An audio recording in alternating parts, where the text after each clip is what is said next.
I want to welcome you all to the October 2021 school board meeting. It is just absolutely beautiful outside, so I'm thankful that you're all here and instead of outside celebrating this awesome weather. We've got a great agenda in front of us, but first, Noah, great, will come and lead us in the pledge.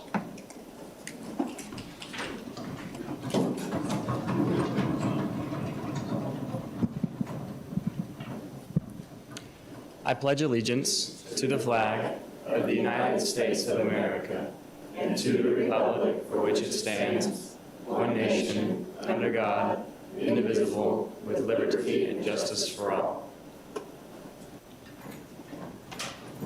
Hi, Noah, how are you? Very good. Good. If you just want to take a few minutes and tell the board a little bit about yourself and your experiences in Springdale, we'd love to hear from you. Sure. Hello, everyone. My name is Noah Wilson. I'm a senior at Springdale High School. At Springdale High School, I'm the student council president. I'm a part of the IB Academy. What else do I do? I'm also part of NHS, National Spanish Honor Society, and proud member of the swim team. Love the swim team. So, yeah, that's what I do at school. Can you give us a little bit of information, like on what schools you went to, or? Okay. So when I was younger, I went to St. Raphael Catholic Church. That was where I did kindergarten, first grade, and second grade. From there, and this was quite the change, but I'm happy it happened, I went to Smith Elementary. That's where I met really most of my very good friends. The best teacher I've ever had is still at Smith Elementary, Annette Mackey.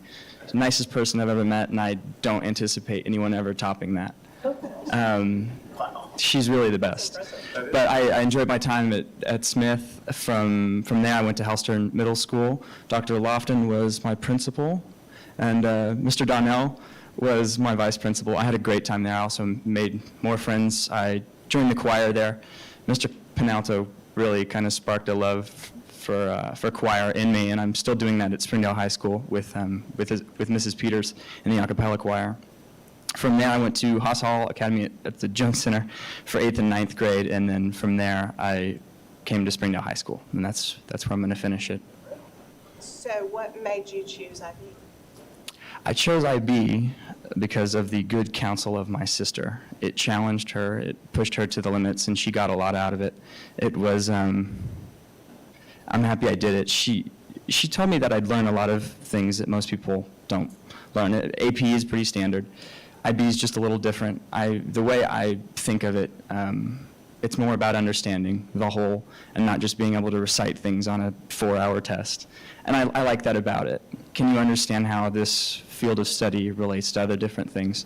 The theory of knowledge is very important in IB, and it's woven into each of the core subjects. So I really like it. We have an extended essay, which I need to get to work on. But no, it's a really great opportunity to learn new things, meet some really, really great people at Springdale. Yeah. Plans for college? For college, that's what I'm hard at work at right now. I would like to receive an appointment to the military academies. Cool. I'm not sure which one. They're each phenomenal institutions. So at this point, I just want to make myself worthy of any of them. I figured that that's a good start. That's what I'm hoping happens. Yeah. What is Mu Alpha Theta? Mu Alpha Theta is our, I forgot to mention, that's the Math Honor Society at Springdale. Our sponsor is Mrs. Edmondson. She taught me calculus last year. We're just a really great group of kids. We kind of nerd out over math, and we have a good time in it. So I always look forward to it. Awesome. Are either of your parents here? Yes, my mother, Jean Ann Yates, is here. She's the best. She's the best. She's how I get so much stuff done, and she gives me the best advice, so I'm incredibly lucky to have her. Is she as nice as Miss Mackey?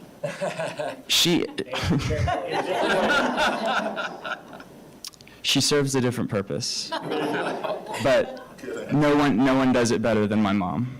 That's Yeah. awesome. Well, we're so excited for your future, and we hope to have you back and hear which academy or where you end up, and we're just thankful you're here in Springdale. Thanks for talking Thank you. about all this tonight. Thank you for inviting me. I had a great time. Great job. Great job. Good job.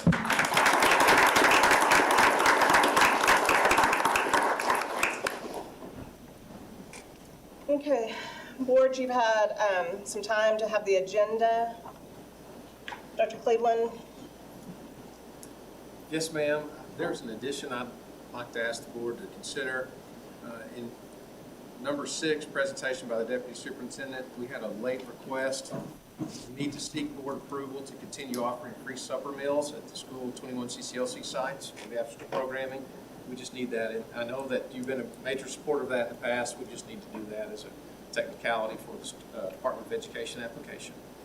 Can we add that to number 6, maybe 2A?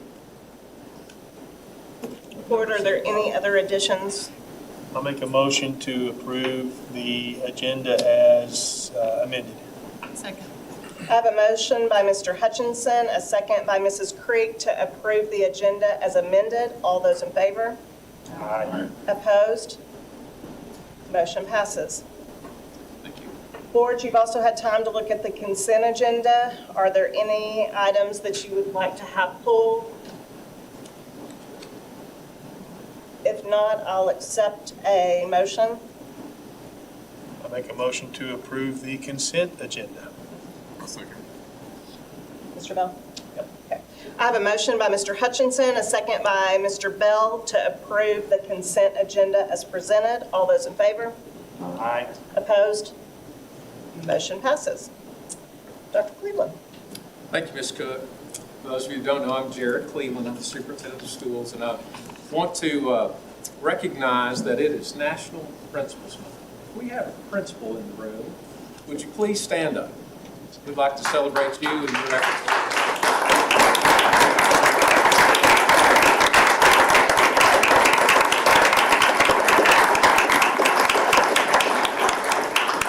Ms. Cook and board, in my view, and I'm very biased, I believe we have the best collection of principals in the country. And I'm very proud to know each of them, and I'm grateful for each one of them.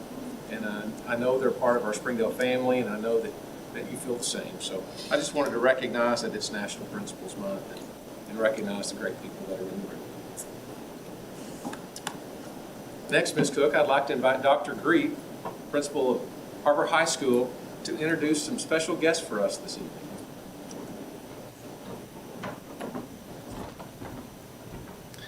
Dr. Cleveland and board, thank you for the opportunity to present tonight. For many years, we've partnered with the Fulbright program, and we've welcomed guests from all over the world to Springdale to be able to just network and learn from each other. And I'd like Dr. Lanier, the program coordinator, to join me. And she will give a little bit more insight, but this past week we've had 8 guests at HAR-BER High School, teachers from other parts of the country, and I believe George Junior High had 12. So it's really been a blessing for our schools to be able to learn from our teacher friends and our teacher guests. So Dr. Lanier. Hi, it's a pleasure to be here on behalf of Spring International Language Center and the University of Arkansas. We have had the honor now to have had close to 14 cohorts of international teachers here in the Springdale Public Schools that are secondary teachers who are generally teaching English as a foreign language in their home countries. And they're part of grant programs from the Panamanian government and from the Brazilian government and Mexico and a number of others. But this particular cohort is one of 3 Fulbright teaching excellence and achievement program. It's called T. And we had one cohort of T pre-service teachers that were from Turkey. And this is our second cohort of T teachers. Today, there are among you 20 teachers from 17 countries. And I thought it might be nice for you to hear their names and where they're from. It's been a great opportunity for them that you welcome them in the public schools. We have very, very different systems, all of us. And one of the most intriguing things for most internationals that come to the U.S. is the decentralized nature of our school districts and our school system, because many of them come from countries with a centralized system where everybody's paid the same and the systems are the same and the classes are the same throughout the country. And so it's a unique opportunity to see our system and how different it is and how things are delegated to the states and then to the districts. And so would you all like to stand up? Yeah. Yeah. I can use my teacher's voice. I don't need We'll just pass the mic. Your name. Okay. Hello, my name is Farzana Khawazova, and I'm from Uzbekistan. Thank you. Hi everyone, my name is Zarina Sultanova. I'm from Tajikistan. Hi to all, my name is Yami and I'm from Ethiopia, East Africa. Hello, good afternoon. My name is Angela Herrera. I am from Nicaragua, Central America. Hello everyone, my name is Irma. I'm from Georgia, but not state, country. Good afternoon, I'm Natalia Makarova. I'm from Russia. Hello, this is Fuad Boudin and I am from Algeria. Hi everyone, I am Irina. I am from Belarus. Good evening, this is Ina Salatoum. I am from Jordan. Hello, my name is Maria Fernanda Perechon. I'm from Argentina. Hi everyone, my name is Maria Munoz. I am from Peru in South America. Hello everyone, I'm Rusnama from Uzbekistan, Middle Asia. Hi, my name is Nurshafika Yakob. I'm from Malaysia. Hello, my name is Zibo. I'm from Uzbekistan. I'm Ilsiar Irgashva. I am from Uzbekistan. Hello, I'm Shashika Pereira from Sri Lanka. Good afternoon everybody, I'm Bubakar Tangara from Mali in West Africa.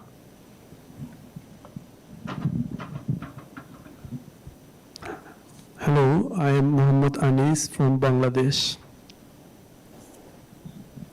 Hello everyone, my name is Moise Ki. I am from Burkina Faso, West Africa.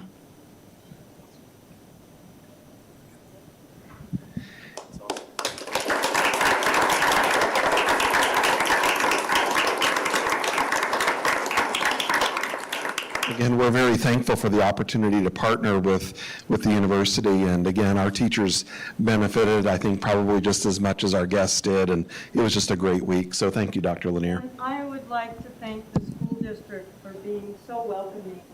Some of our partner universities around the U.S. that also have programs had difficulty finding schools that would allow our teachers to come in, and so we have found Springdale School District to be very welcoming, and that it's a benefit not only to us, but to your students and your teachers, and we want to thank them. That's awesome. We appreciate you a lot. Thank you. We're so thankful they're here.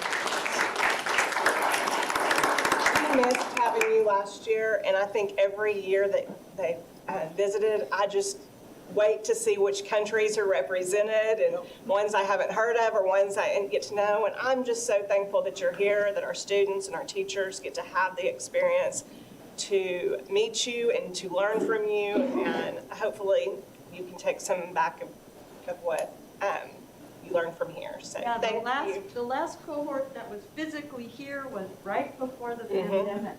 In Yes. January last year, 2020. Yeah, thank you again. Thank you.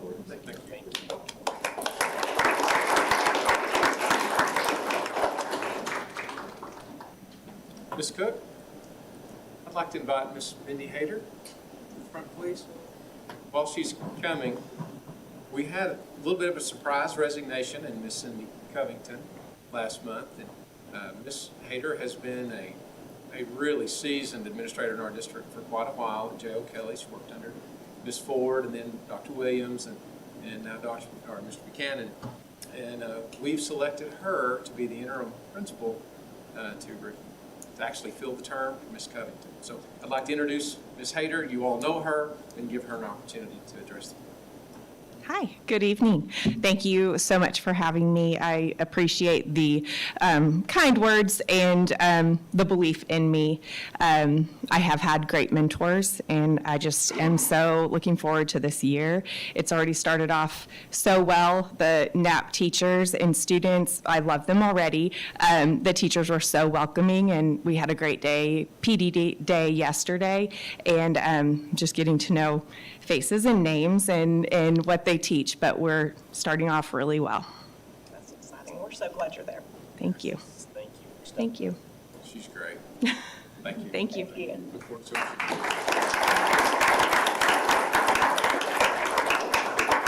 Of course, Ms. Cook, whenever we selected Ms. Hayter to go over to NAP, it left a hole at Joe Kelly.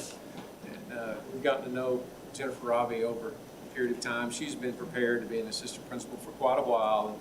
And when we called and asked, and actually Mr. Buchanan called and asked, I believe she was like, oh, well, I'll let her tell the story, but we're really excited about her, and hopefully she's excited to do this work. I know she's prepared. Ms. Jennifer, would you mind to come to the front, please?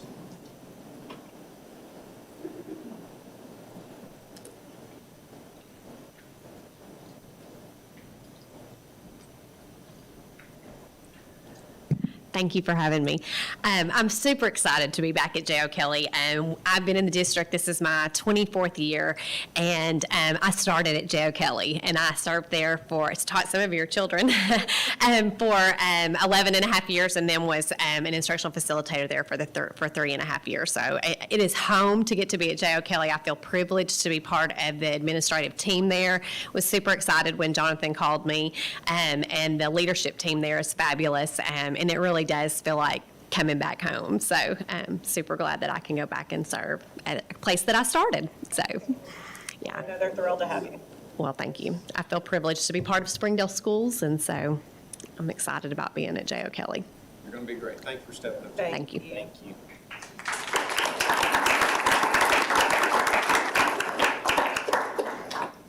Next, Ms. Cook, as you know, we over time have worked on grants. We've got Department of Justice grants to help improve our safety and security across the district. We've hired Mr. Johnson. Mr. Johnson, if you'll make your way to the front, that'd be great. As the Safety and Security Officer of Personnel, our District Safety Liaison. He'd like to just address you for a few minutes tonight to talk to you about his work. He's been on the job for a while, and it's time to do his presentation. Good evening, Board. Dr. Cleveland, Ms. Smalling, how are y'all this evening? Good. So I'd like to talk to you about the COPS STOP grant. It consists of 4 components: building safety audits, or building of threat assessment teams, responding to mental health crisis, and utilizing technology to refine anonymous reporting practices. We started off right out of the gate. We did building safety audits for 31 schools. We used the REMS tool, which is the Readiness and Emergency Management for Schools, which was created by the U.S. Department of Education.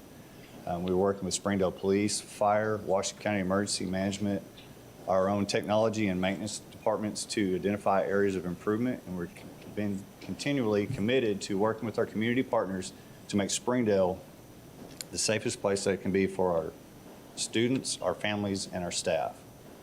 The second component is building threat assessment teams. We have conducted training, and we have implemented in all 31 of our buildings threat assessment teams, and the designee has went back and they've created these threat assessment teams in each school. Our third component is to train personnel or responding to mental health crises. So we've been working to train personnel and educate students to respond to mental health crises. We've worked to provide training sessions to teachers and school personnel, which is designed to respond to threats of violence and prevent violence on campus, such as building our threat assessment teams, drilling, training, working through our procedures, our emergency procedures, and our RAPTR protocols. If you're not aware, RAPTR is the system that we vet our visitors. And although we're not having a whole lot of visitors come in due to COVID protocols, we do have some. And as, Lord willing, COVID wanes, we will have more and more visitors come in. I have went through all 31 schools, have gone through the Raptor system with them, and also ensured that we all have the same protocols and the same standards for all 31 of our schools. We've worked to provide specialized training sessions to building staff. Can you pop back on me for me? No, sorry about that. Okay, thank you. We've worked to provide specialized training sessions for our building staff, which is designed to respond to on-campus mental health crises. Our third component is utilizing technology to refine our anonymous reporting practices. This is our CSAE. As y'all are well aware of this CSAE program. It was in place before I arrived. We are moving CSAE from a Google reporting forum to a platform that it will be powered by Catapult EMS. And we have 3 super easy ways for our students to access the CSAE system. They can go to gosdale.org/CSAE, or they can scan a QR code and it'll bring up the reporting form. Anytime a student has a concern or a safety concern, they can scan that QR code. We have posters and flyers up at every school in multiple places. We even have flyers and posters up in non-school buildings, non-student buildings. They can click in the top right-hand corner of any district or building or school website, and on any student or staff device, they can access CSAE through the SPS links. This next slide, I kind of consider our icing on the cake. On all of our secondary students are required, which is 6 through 12, they're required to have a student ID. On the back of their badge, on their student ID, we have CSAE. So if they don't feel comfortable going up and scanning a QR code, or they forget the web address, it's on the back of their ID. They can access that address or that reporting form anytime, any place. We also have the National Domestic Violence Hotline, the National Sexual Assault Hotline, the National Suicide Prevention Hotline, as well as their school information. Those are all newly required by state law this year. So, Springdale Public Schools, our district safety, we concentrate on and devote a lot of our time to prevention, protection, and response. As you see up there, we have threat assessment teams, our emergency procedures, our Catapult EMS reporting system, our Raptor system, our SROs, which are awesome, and I can't say enough about them. It's good to go into the schools and see our SROs on a first name basis with teachers and admin and students. Social emotional learning, our counselors, our social workers, our nurses, and our certified and classified staff. They all play a part in prevention. These same people and these same systems that we have in place all play a part in protection, and they all play an integral part in response. So all 3 of these interweave with each other and helps make us stronger and helps us to keep our schools safer. I will be reporting again to you on the next quarter about the progress of the grants, and if y'all have any questions. Board? Thank you for your time. Thank you. Thank you.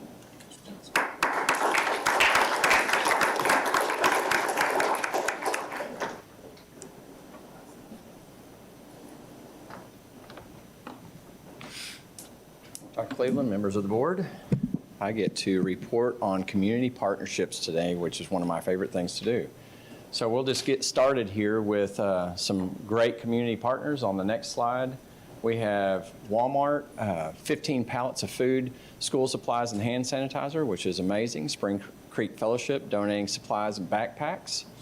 And then we also have, next slide, the Gardens at Arkansas for donating supplies and school supplies to students, and Natural State Pest Control. I think that you all remember in the past that we've had Trent Rager here before, and I just want to say, anytime we have a family that has a need for any kind of pest control, he's on it. So it's amazing work that he does. And then also Speedy Splash Car Wash. We partnered with them for the last 2 years, and this year I'm excited to tell you that our partnership with them, with the band program, raised over $95,000 for students in need. Yeah, it's absolutely fantastic that our community, these folks right out here, supported the band program enough to raise $95,000 through the Speedy Splash Car Wash program. That's great. J.B. Hunt donated all types of personal protective equipment for our school district. And then also Harps Foods, Miss Debbie Creek and all the great employees at Harps Foods. We're going to have a staple essential food item pantry shelf in the Treehouse Pantry, and that $5,000 donation from employees is going to be used for that purpose, and we're excited about that. And then also our Northwest Arkansas Food Bank. I want to tell you, I don't know if everybody knows this, but they donate literally thousands of food boxes to our district. We're going to also use them as a partner, a Treehouse Pantry as well. And then I think we have 3 more. Tyson Foods for donating just, I didn't put a number on here, but it's pallets and pallets and pallets of frozen protein. And then Jack and Lindsay Ardell for donating $2,000 for students and families in Springdale School District. That actually helped a family who lost housing get back into housing, which is really great. They got to stay in our district and our community. And then also, last one, Samaritan Community Center, and I really put tens of thousands on here because it's the truth. Samaritan Community Center literally does tens of thousands of snack packs per year, and they don't get enough credit for that. And I want to say it's a fantastic partnership that we have with them. That's all I have. You have any questions? Okay. Thank you very much. Damon, if you don't care, just remind everyone about our Treehouse Pantry. On Monday? Yes, Monday, I feel like Christmas is coming on Monday, really honestly. I believe that John Randall Tyson will be there speaking. Hopefully Olivia Tyson will be there as well. Dr. Cleveland will be speaking. We'll also have a representative from Northwest Arkansas Food Bank speak. And so from 11 to 11:30, we'll have a ribbon cutting. From 11:30 to 12, we'll have a building tour just so everybody knows the functionality of the building. And then from 12 to 12:30, we will have a cookout. So we'll have hamburgers, hot dogs, all the fixings there. And then in addition to that, from 12:30 to 1:30, we will also run a food giveaway during that time as well. And we'll publicize all that. Excuse me? What time would you? If you could be there about like 10:45, 10:30, 10:45, something like that, just a little early. And we will be parking across the street. I want to let everybody know that right in the Northwest Health parking lot. There's about 80 spaces over there, so it should be plenty. Okay? All right. Thank you, guys. Thank you.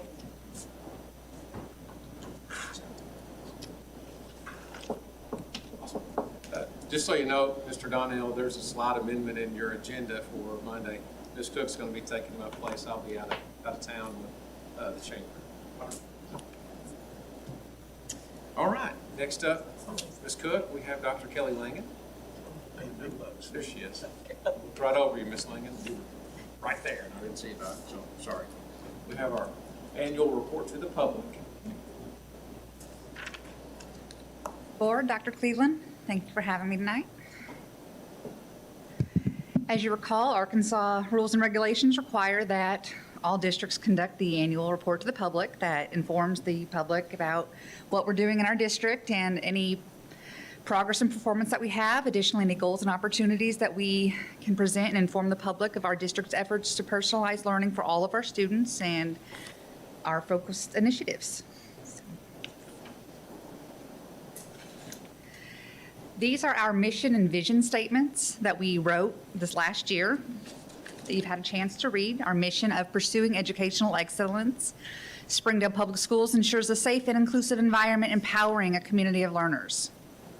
And our vision, where we provide personalized, innovative, and culturally diverse learning opportunities to launch each student to a successful life pursuit.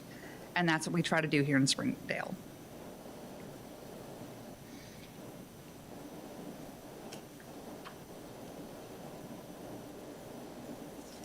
This year, we've updated our goals to include each student be on or above grade level in reading, math, and any state assessment. Each student will be on the path to on-time graduation and then be ready for post-secondary placement after graduation.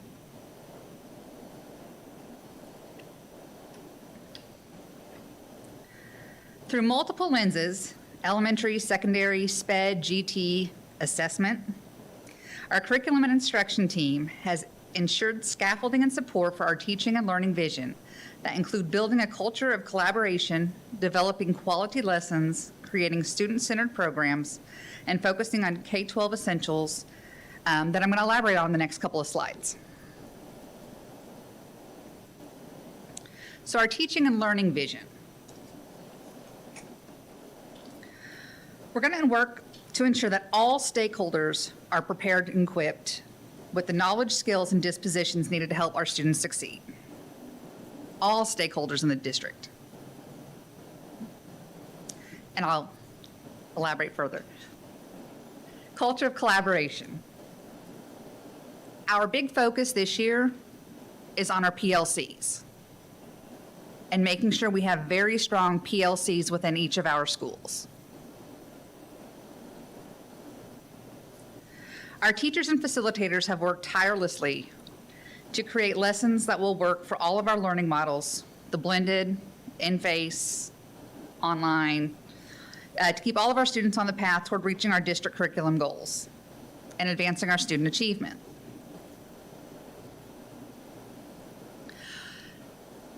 Here's a long list of our student-centered programs, and probably not all of them are on there. I'd like to point out our early childhood program is still the second largest pre-K program in the state. We have the largest East initiative in the nation. I'll give you a second to read through those.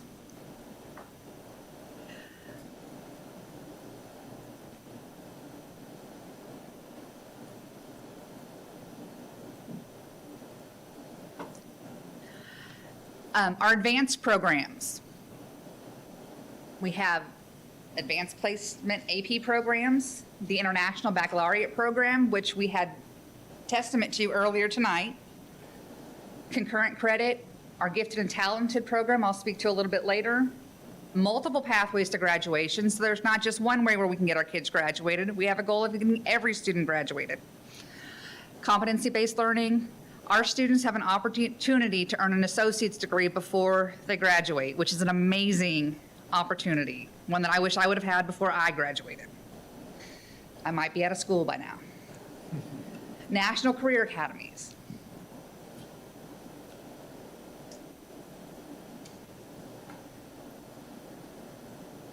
This year we have gone really deep with the Phonics First training within all of our schools. And as you remember, we have the Roots training, which mirrors the Arkansas Reading Initiative, which is the intensive, high-quality professional development required of all teachers in the state of Arkansas for the Science of Reading Initiative.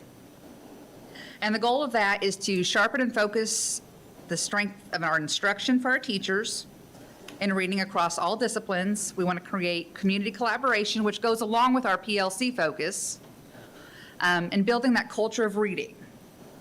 And as a former math instructor, I always gave vocab tests because if you don't know what the word means, you can't answer the question. So reading is very important to us. And then we have our authentic numeracy. This focus this year, we're focusing with expanding their practices on teaching mathematics. So we want to move beyond the basic recall and recognition to more complex and higher order thinking levels. Let's apply our math skills and not just be able to recall simple definitions.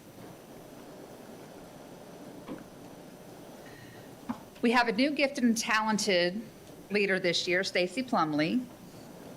In our gifted and talented program, we have over 2,000 students.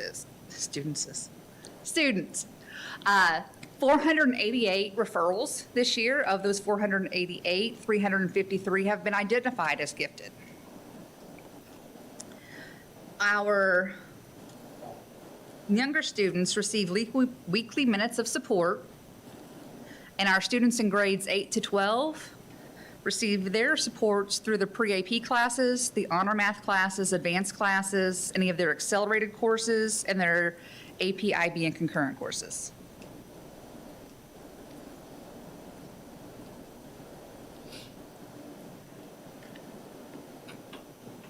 Speaking of their AP courses, we had an increase from the prior year of 225 AP courses AP tests taken.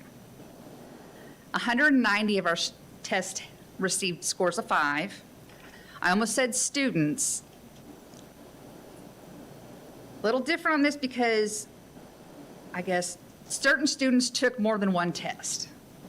So think about that when you're thinking about the numbers. So 190 students received scores of 5, 333 scores of 4, and 435 scores of 3, which is amazing in terms of AP. Looking back at our IB program, 17 students who received the 21 IB diploma, of those who are eligible. Of the 7 2020 National Merit semifinalists, 6 became National Merit finalists. And for 2020-21, we have 4 National Merit semifinalists.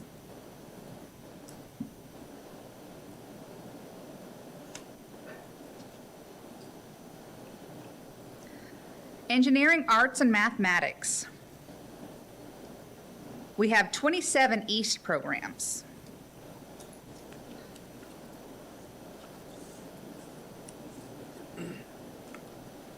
Robotics teams, engineering and architecture academies, Genius Hour. Hellstern Middle School is the winners of the 2nd annual Great Arkansas History Video Game Coding Competition for the 2nd year in a row. If you have not gotten an opportunity to go see the game they made, it is very cute. They did a great job with that. Springdale High School Engineering and Architecture Academy was awarded a $25,000 Arconic grant for their STEM initiatives. We are making very good progress and headway in our STEM initiatives.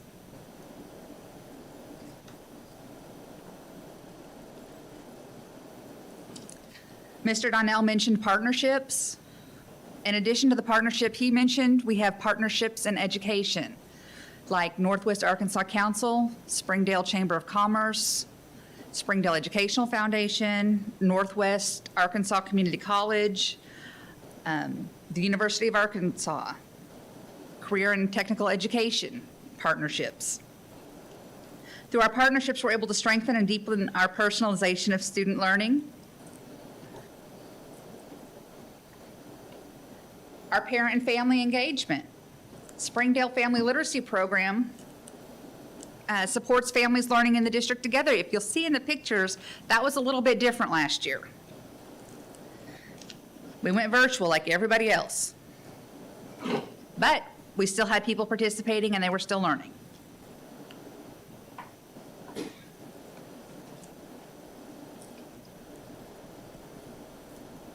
These are our current enrollment demographics as of October 11th this year.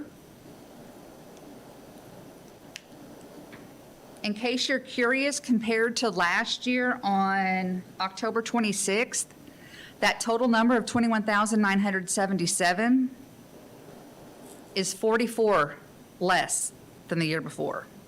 Just 44 students less. This year? Yes.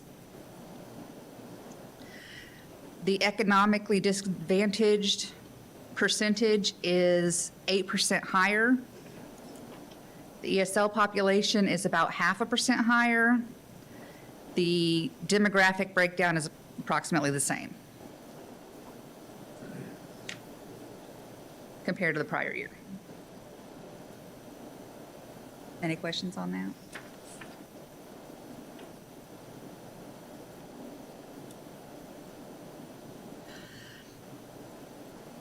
Our academic achievement. We were able to take the ACT Aspire last year. The impact of COVID-19 on the ACT Aspire is evident in Springdale and across Arkansas and across the nation.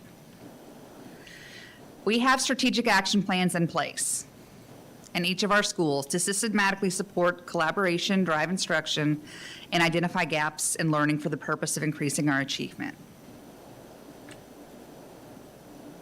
We already have these documents in place, we already have identified our areas, and we are already moving forward.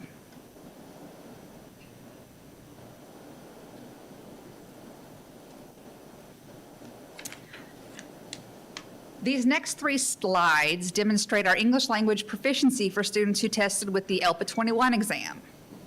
This is a different graph, if you notice, from the last couple years. We presented it a little bit differently. And I'm going to go through the next to the third one because, is that the third one? Yeah, okay.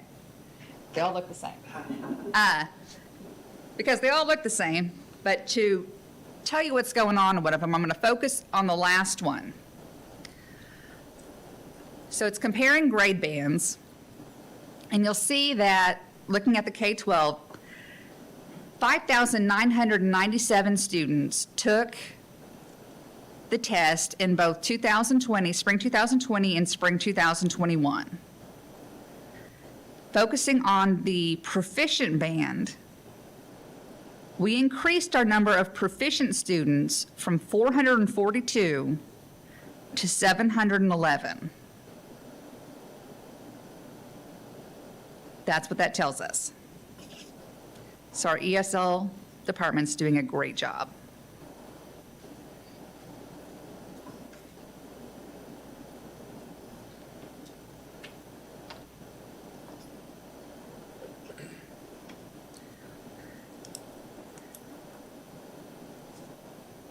Graduation rates for 2018, 19, and 20.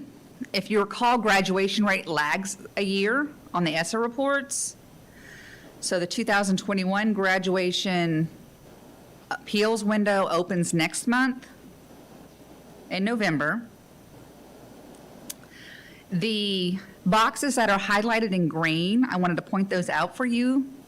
In those boxes, we beat the state average. And those are real successes.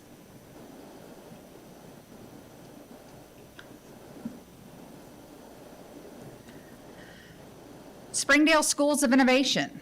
Don Tyson, Sonora Elementary, Sonora Middle School. I think Sonora Middle School this year is our new school identified. Westwood Elementary School. The window has not yet opened for us to apply Rollins Elementary School yet, so that is to come.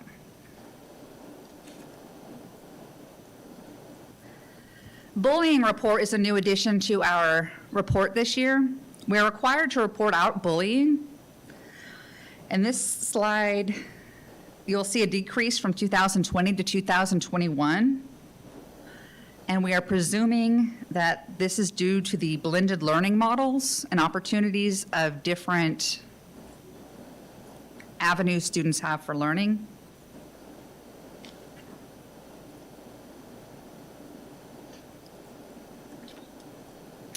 Springdale School District and all 29 schools are fully accredited by the Arkansas Department of Education for 2020-21. In closing, we are able to do our work at such high levels because we have great individuals and partners who invest their time and resources daily to ensure that our students succeed. Dr. Jared Cleveland.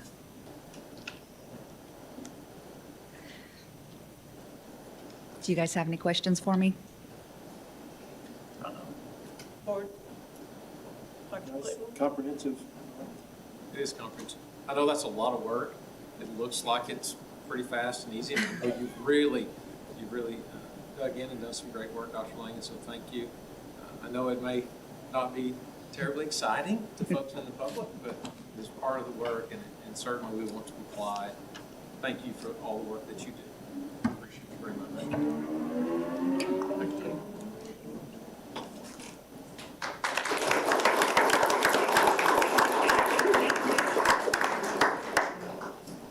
All right, Ms. Cook, number 8, under my section, seek board approval of revised school board zones as a result of the 2020 census. We have information that was provided by Mr. Rocky Gardner. He's the Director of School Consulting from Zone Education or Templeton Demographics. We've worked for the last few months in working with the census data. Templeton Demographics is out of Dallas, Texas. They do the zone for Dallas ISD and a lot of large districts. And so we felt confident that they would be able to help us in a way that would meet our needs. So you've been presented with the information for the last week or two. I know that you and I have had discussion individually, and Form 1, or Recommendation 1, provides each zone, not the two at large, but each zone, 1 through 5, with roughly 21 to 22,000 voters in those areas. You've seen the breakdowns. So my recommendation is it's within 6%, roughly 6% from the largest to the smallest. And my recommendation is to accept those zones. We'll publish those on our website for those to be able to be seen. And then next steps would be sending those to the clerk. And do you have any questions about those? Okay. The information hasn't changed since the most recent update, right? It has not changed, no, sir.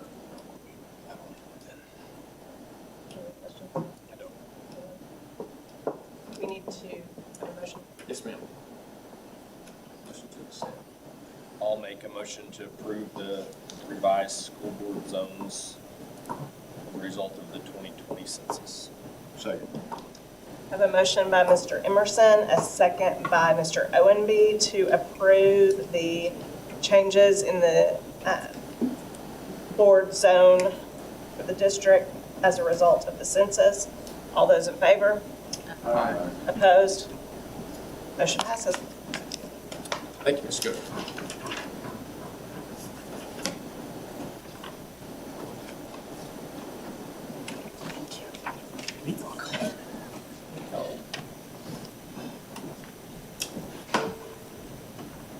Good evening, Board. I'm here tonight to talk to you about something that I am very excited about. I know all of you have had an opportunity to either see it in action or experience it at our board luncheons, and that's our Phonics First program that we are so lucky to have been able to provide to our students and our teachers this year in Springdale schools. So I'm just here to kind of give you an update and give you a little bit of history of how we landed here and what we are going to be doing moving forward. So when I landed in this seat last year, walking buildings, I saw there was a huge discrepancy in how we were teaching reading. And with all of the Science of Reading initiatives coming at us from the state, we quickly realized that our old phonics program, Phonetic Connections, had a lot of holes and gaps, and it made it very difficult for teachers to teach students to read the way that we knew that science best supported it. So I began conversations with teachers across the district about what's working well in Springdale with our reading program, what's not working well, and if we were in some utopian society where we could have anything we wanted, what would that look like? And resoundingly, I kept hearing phonics first, phonics first, phonics first. And in my mind, I thought phonics first is very expensive. We'll never be able to afford to do it to scale at our district. And then COVID happened, and all of the ESSER money and the ART money started coming our way, and with having to use part of our funds to close the learning gap with our students, we were able, with Dr. Cleveland and Mr. Hayes' blessing, to bring Phonics First to our district. And I just want to give a huge shout out to them for making that happen, because it was not cheap. And they also valued that there was a lot of training that would have to go into training. It's 5 days, it's 30 hours of pretty much a graduate reading class. And we really wanted to incentivize our teachers to do this training in the summer. We did not want our teachers away from kids, because we know anytime we pull teachers away from kids, it's really, really hard. And so with their blessing, we were able to offer a special stipend for teachers who chose to do the training this summer, and they earned $200 a day, which equated to $1,000 that they received for training. So I would say about 80 to 85% of our elementary and our middle school teachers did their training this summer, and the ones that weren't able to do it for whatever reason, we've scooped up this year and have done the training. So Elizabeth Diedrich and Carrie McDaniel are trainers in our district, and so they did the bulk of the training this summer, so huge shout out to them. They gave up a large part of their summer to ensure that our teachers had the training that they needed. And then in addition to that, we had to bring in additional people from the company itself to do the training, because it was a huge, I was overwhelmed by the number of teachers who were wanting to do it this summer. So we brought them in as well. We have been able to hire Ms. Dietrich as our Phonics First Structures trainer, and she is doing an outstanding job of helping not only get our teachers trained, but to ensure that this program is implemented with fidelity and provide ongoing professional development to our teachers. She has created look for tools, and we'll kind of see what that looks like here in a minute, and she is going with me and with Dr. Smith and with building principals. We're in 4 to 6 schools every week, and we're observing phonics first, not to see how we're doing like individually, but collectively as a district, what do we need to continue to move this initiative forward. So we're very pleased to have her in that role. So Elizabeth has done a phenomenal job of taking all that we learned through the Phonics First training, and it was a lot, and breaking it down into what we call a look-for tool. And really this is a professional development tool that our teachers can use. Just as a reminder, if we're doing this with Fidelity, here are all the pieces to it. In addition, you can see that there are some highlights in blue, all of those linked to short little training videos. And so if a teacher or a professional learning community or a school or a collaborative team meeting, if they want to sit down and review these videos, they can. And I know that teachers have really enjoyed having these. They're using them. Principals have spoken highly of these. And I just want to kind of give you a little glimpse. We're not going to watch the whole thing, but I wanted you to see this in action. Hi, so for the month of September, we are getting better at the 3-part drill.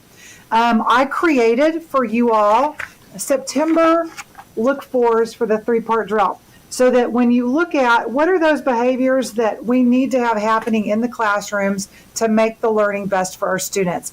So the first part of the 3-part drill is the visual drill. There's really no verbiage for this drill. Students are going to look at the card and they're going to tell me the sounds.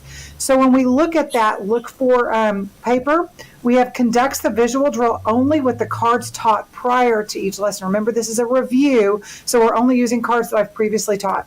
The second thing is we're going to sort the cards face down in a CVC pattern.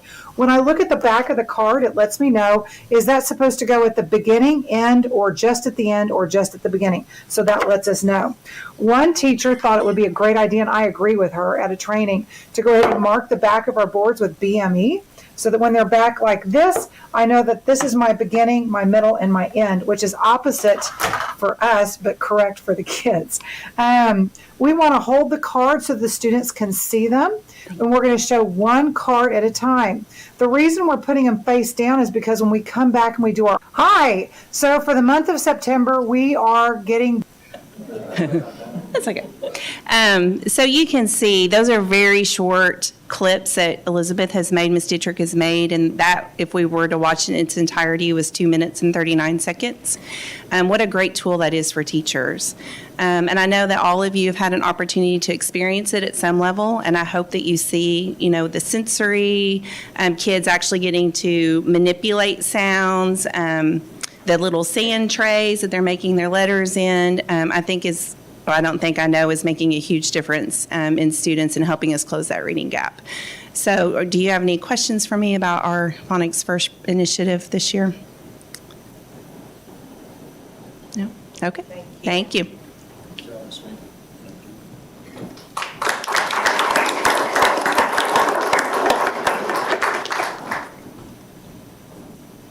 Good evening.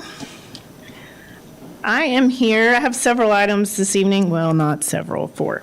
The first item, we received a commissioner's memo this summer regarding the Arkansas Purple Star School Award.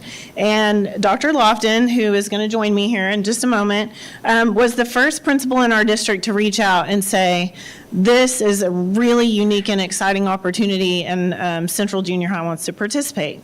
And so I began to read and learn more about the Arkansas Purple Star School Award, and I learned that the Arkansas Purple Star School Award recognizes schools at the campus level that have gone the extra mile to create a school climate supportive of children of military families. And the program is operated by the Arkansas Council for Military Children in conjunction with the Arkansas Department of Elementary and Secondary Education. And so Purple Star awardees receive a special Purple Star recognition banner to display in their building, and they're recognized on the Arkansas Department of Education DESE website. And so there are different requirements that schools and districts must fulfill to be awarded this special designation, and one of those requirements is that the school board pass a resolution of the district's support for military-connected students and families. But before I ask you to pass a resolution, I'd like to invite Dr. Lofton just to come to the podium briefly to talk about why his school is passionate and why he feels as a district we should pursue the Arkansas Purple Star School Award.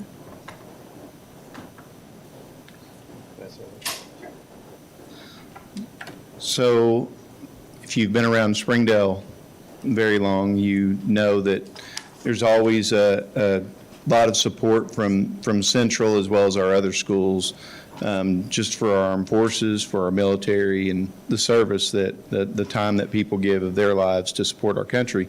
We have a Veterans Assembly, and I'll mention Southwest does, and I know the high schools do as well.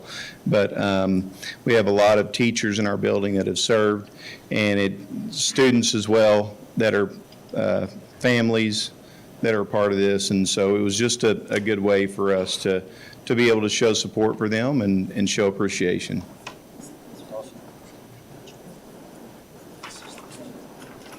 So normally, thank you, Dr. Lofton. Normally, I would not read a board resolution. However, this evening, I will read it to you because this is a new award and because this is very important. And so I will read the resolution to you and then ask for your consideration.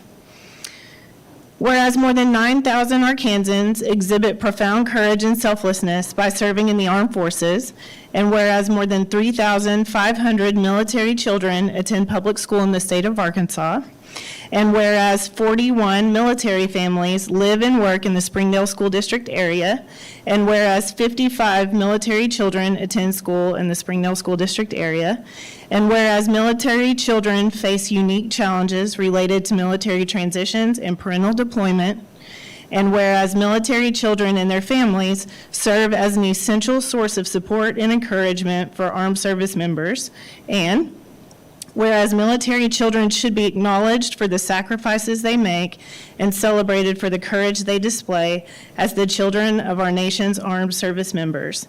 And now, therefore, be it resolved that the Springdale School District School Board of Education recognizes and salutes military children and expresses its support for military children and families.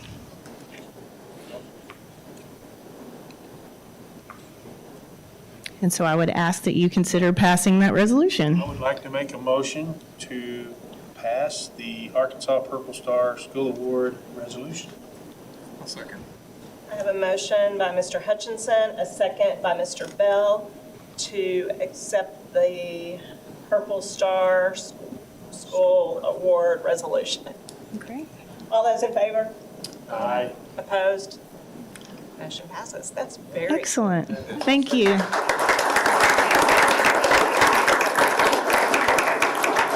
We are very excited. And although Dr. Lofton and Central Junior High were the first school to approach about this award, due to the resolution that you just passed, any school in our district will be able to pursue the Purple Star Award. So thank you.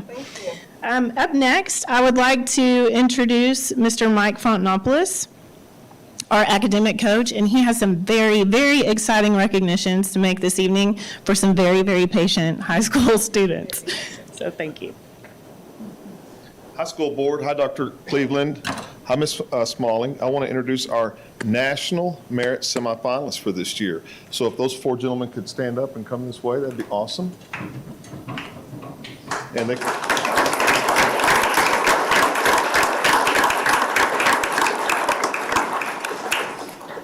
So what this is about 13 months ago, these young men, along with a lot of other juniors in our state and in our school district, took the PSAT, NIM Squat test, and they're trying to do that so that they can become a National Merit semifinalist. And they were part of the top 5.5%, if you will, top 0.5% in a COVID year, when less kids are taking that test, which means that top 0.5% is going to be smaller than ever before, which means what these kids did was just that much more remarkable.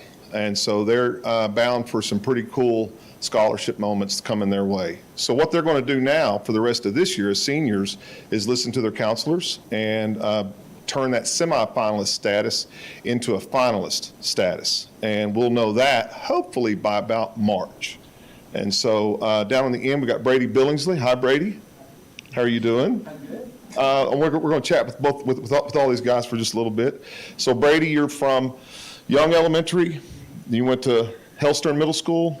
And then you went to Central Junior High School. Now you're at HAR-BER High School. You dabble a little bit in the piano, from what I understand. Tell us what you were doing in Orlando this summer. In Orlando this summer, there's this National Fine Arts Festival that is across the whole country, and you have a district level. So at Arkansas, it's the state festival, and so you have to get a superior with invitation to go to the national festival. And so this year it was in Orlando, and I competed in 6 categories, and I am the national champion in the classical piano. All right. Wow. That's cool. Now, you're refined, you're smart, you're intelligent, unlike me when I was your age.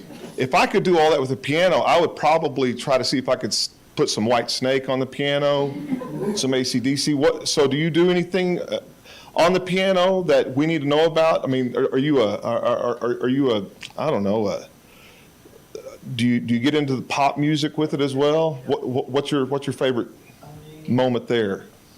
I can play anything. If you ask me to play something, I'll work on it. See, I want to hear some AC/DC on piano, don't y'all? Yeah.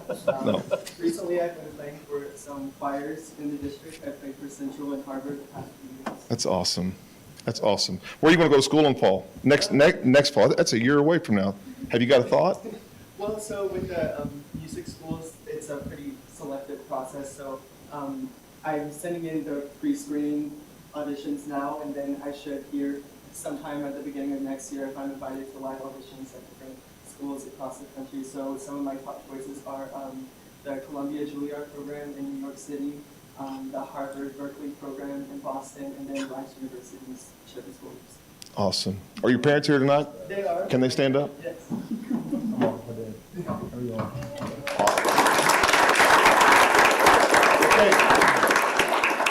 Next, yes. Can either one of y'all play the piano? Watch out. Not like him. Awesome. That's great. That's awesome. Next is Lucas Keller from the Don Tyson School of Innovation. Lucas, I understand. Now you've been going to school here since the 10th grade. Yes, sir. Where'd you come from? Fayetteville New School. Okay, cool. So, what attracted you to the Don Tyson School of Innovation? The new school is getting kind of small, so we're going to go somewhere. We were thinking FHS, because we're zoned for Fayetteville. I had a friend who I went to school with. He came up here the year before. He just said the best things about us. Yeah. So you're a coder. Yeah. You've gotten into some coding. So you've been doing an internship for what, 4 years now, 5 years? Talk about that. There's a company in Fayetteville. They do they build software where if you sell in Walmart, they'll help you get fines back and all that. I've been interning with them 2 years continuously, and then summer before that, I helped them build web apps and all that kind of stuff. It's been a really great learning opportunity. Cool. Where are you going to go next fall?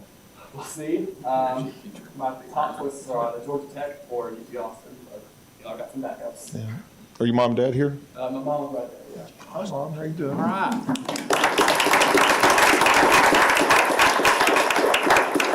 Hey, Noah Sider. He's next. How you doing, Noah? Good.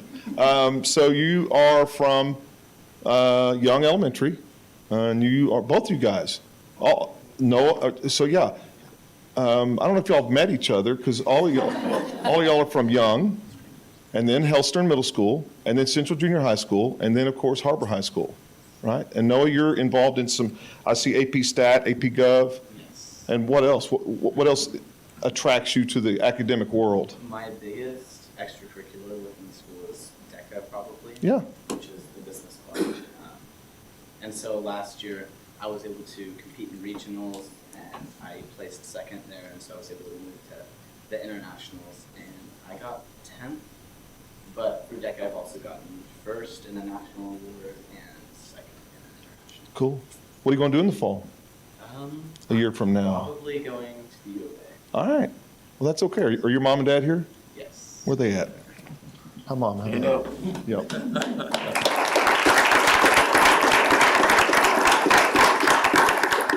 All right, Preston McAllister, how are you doing? I'm doing all right. You're a National Merit semifinalist. How's that feel?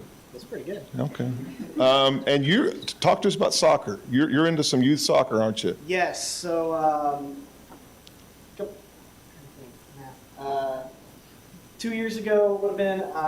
I'd been kind of helping out, running my little brother's practices. I at the time was playing for Bentonville Prodigy FC. They just opened up a bunch of new age groups. My little brother had started playing, and so I was taking him to practice every night. And so I would hang out with them, kind of run their practices until mine started. One of the other coaches had suggested that I looked into getting my coaching license. A couple weeks later, I was a licensed U.S. youth soccer coach, and so I've been doing that ever since. That's awesome. That's awesome. Way to give back. And I know you're into anatomy, physiology. What are you going to do with that? And what are you going to do in the future? Not sure yet. Looking into the medical field. Sure. That's kind of where I'm looking right now. As for education after high school, the two big schools I'm looking at right now are Duke and Vanderbilt. Awesome. Awesome. Are your parents here? Yes, my mom is. Oh, yeah. There you go. Hi, Mom. Nice to see you. Dr. Cleveland, if you could help me, I want to give these guys a plaque, and right behind you is a plaque for each one of them. And Brady Billingsley's first. Do we have someone that's going to take a picture? Is it me? Am I the picture taker? Okay. You got my phone, I can do it for you. I've done a few in my life. Just a few. Photo on our butt. I think I can handle it. All right, so Brady Billingsley. It's a photo and a butt. I get to see Brady twice in one day. All right, here we go. Right here, big smile. 1, 2, 3. Awesome. All right. Next will be Lucas.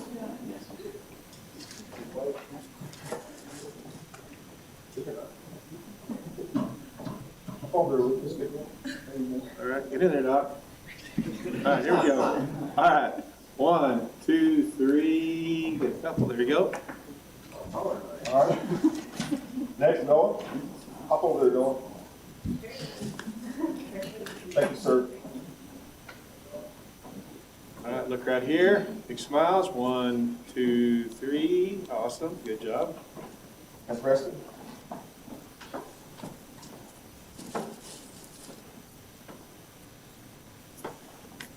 All right. Here we go. 1, 2, 3. Great job. I can't say enough how proud we are as a school district of you guys. What y'all did last year is remarkable. In a COVID year, you came out. You're our product of that COVID year, which everybody seems to be obviously talking about and getting back to. A lot of kids not taking that test, and a lot of kids maybe going in a different direction academically, and you guys rose to the very top. And just because of your parents, and I thank the school board for your help, for all the support that you guys give, and all the support that Dr. Cleveland gives. And anyway, I'm just super proud of you guys. Way to go. And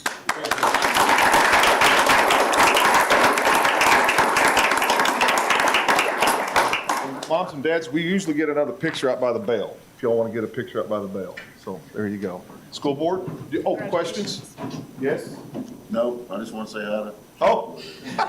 Say hi. There you go. Congratulations. Guys. Good job. Good job, everybody. All right, next up, we have more exciting recognitions with more patient teenagers. Thank you so much. We have the two-time, back-to-back state champion HAR-BER girls golf team in the house. We'll welcome Coach Stellick and Coach Ames. All that hardware. All right, I thank the school board and Dr. Cleveland for including us today. Winning a state championship is a very difficult thing. I was fortunate enough to win one as a senior in high school in football. It only took me 39 years and 13 sports to win another one. And this group has not only done that, but they are able to do it back to back, which is even more rare. It's an extremely dedicated group, very talented. They've spent countless hours working on the game and improving. We have 3 seniors that started with me 4 years ago. Grace Kilcrease, Macy Weiler, and Claire Bowden. I think they're going to each introduce themselves, and I'll let them tell you what schools they've gone to, because I didn't do the research. I didn't know that was part of the assignment here, but each of them have been great representatives for our school. Not only are they tremendous golfers, but countless times I've heard other coaches that we play against compliment and tell me how happy they are when they play against us. Not that we're hard to beat, you know, they don't look forward to that part of it, but their kids and their girls always enjoy playing with us. And you know, these girls really represent our school and our town in a great fashion. 3 of these girls also were All-State, so I'll let them say that as they're introduced. And Grace Kilcrease, just last week, for the second time, won the state overall golf tournament, which is the top 3 in all 6 classifications come together at Little Rock at Pleasant Valley, and they have a tournament with all 18 players. And Grace was good enough to win that last year and this year back-to-back. So it's a tremendous accomplishment for her, as well as back-to-back state champions, back-to-back conference champions in our golf team. And we've got Coach Paul at the end has been helping. He's been a volunteer for a few years, and then this year got on as a full assistant. And he's been tremendously helpful because we have like 25 on the team, and we can't go one place and have all of us. So we have to kind of split up. So that's been a tremendous asset, having him in our program the last few years. I'm going to go ahead and we'll start with Lauren. Lauren moved here from Bentonville last year, so I'll let her just come and say a couple of things, and then Grace, and then Claire, and we'll go from there. Okay. Hi, I'm Lauren. I'm with Bentonville my sophomore year, so I've had back-to-back wins. I love HAR-BER way better than Bentonville, just probably not. So I'm really glad I moved, and Tell us where you're going to go to school and all that. I do not know yet. Okay. Golf in college, though? Okay. Great. I'm Claire. I'm also a product of Young Elementary. But you know, I'll take my state championship instead of a different flag. That's a good I don't know. I played basketball. That's kind of my main focus. But then I picked up golf at the very end of 8th grade year. I emailed Coach Haynes. I was like, I'm not any good, but do you want me to try out? And he said yes, so take a chance. And here I am. There you go. That's an awesome job. Are you one of the All-Staters? No. Okay. What? No, I'm an All-State. You're All-State? Okay. Yes. No, I was pretty close. Hey, starting in 8th grade and doing what you did, that's awesome. Yeah, absolutely. So I'm just going to go to U of A. I'm not going to golf, but you know, it'll be a side job. I'm Macy Weiler. I grew up going to Shaw Elementary and then through Hellstern and Central and now HAR-BER. I started playing golf when I was 9 years old. My dad pulled me into the yard with my mom's old clubs that he found in the shed in the backyard and said, swing this. And the rest is history. I grew up in the First Tee program in Lowell, and I'm now working for them, and I coach kids just like me going through the program. So that's really been a full circle moment. I joined the team in 9th grade, and I've really grown up with all of these girls. And high school golf is so cool because we go from summer tournaments all being competitors to being on a team. So I think that kind of team aspect that we're able to have with high school golf is really, really cool. It's something that golf doesn't typically have unless it's in a high school setting. So as of now, I'm looking into going to Oklahoma State University, Baylor University, or Washington University in St. Louis to pursue a degree in political science with an emphasis in pre-law. With postgraduate plans of law school. No golf plans right now, but of course I still have a couple months for that to change. So, yeah. Good job. Go Pokes. I'm Charlie Wharton. I went to Bernice Young, then Hellstern Central, and now I'm at Don Casson's School of Innovation through the virtual program. I started whacking around the plastic golf club when I was 3 years old, and I'm here now, so I guess it worked out. I've enjoyed the past 2 years with these awesome girls. They've made it super fun, and I don't really have any plans yet. I'm just a sophomore, so hopefully something will come up. I have a feeling something will. Yeah. No doubt. And I'm one of the all-state. Oh, as a sophomore, that's great. 2-year All-State. Conference champion. Nice. Hi, I'm Grace Kilcrease. It's good to be back. I went to J.B. Hunt Elementary, Holster Middle School, Central, and HAR-BER for not even a full year. Now I'm doing the virtual program through Northwestern. I basically started my golf journey when I was 13, and I've worked really, really, really hard, and playing on the HAR-BER golf team has helped definitely my success. And I love the team aspect, like Nancy said. Golf can be very stressful, and having a team with you can really help with that. So one of my goals this year is to win 6A state championship in the overalls, and I'm happy to accomplish both. And my plans after high school is to attend the University of Tulsa and play golf with the team. Congratulations. All right, are there any questions? Congratulations. Parents, are there any Okay. parents? Parents? Oh, yes, we have several parents here. Come on, there you go.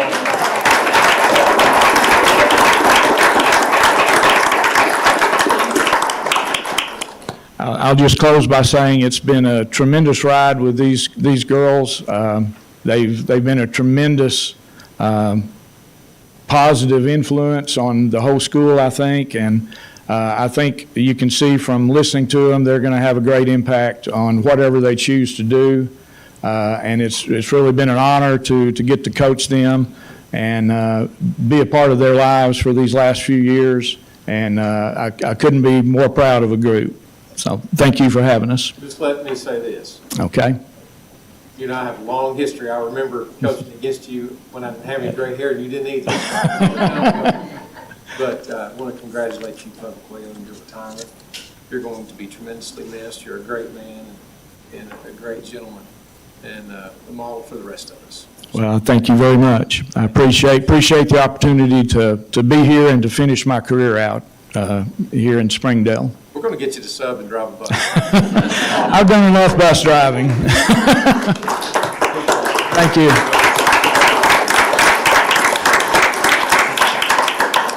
Good job. Congratulations. Congratulations. It's pretty heavy, isn't it? Great job, girls. Yeah. So again, congratulations to Coach Ains and to the team. All right. So last for me, my part, since I'm back this month, I wanted to bring back Clifton's Strengths highlight as promised.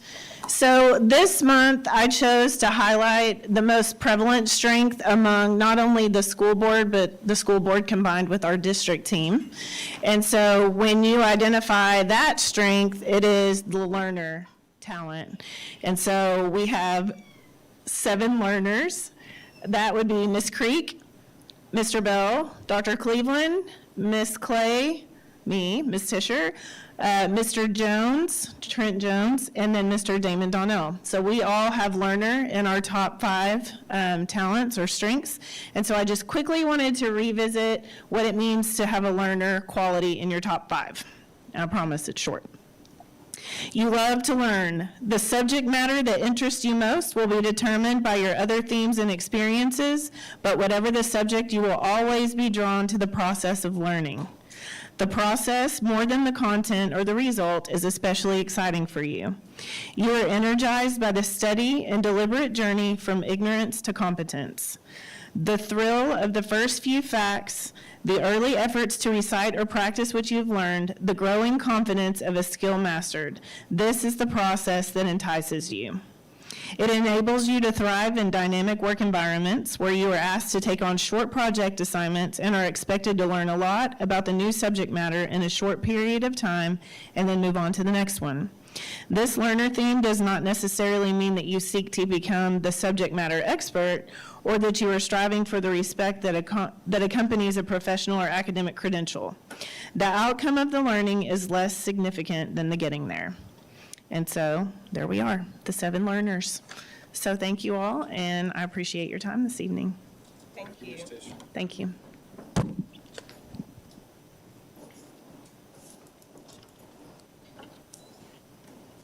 Good evening. So that I don't forget, can we do the item that was added to the agenda first? Let me just read it to you. The Child Nutrition Department is seeking board approval to continue offering free supper meals at school sites with after-school programs. So this is something we've been doing for a number of years. It is through the Department of Human Services, through their CACFP at-risk supper program.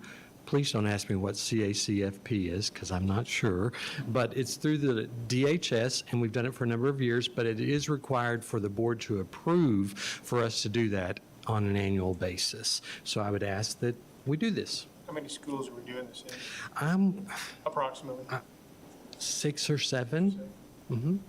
It's those that have the 21 CCLC after-school program. Is it across all different levels? It is. It is. Yes.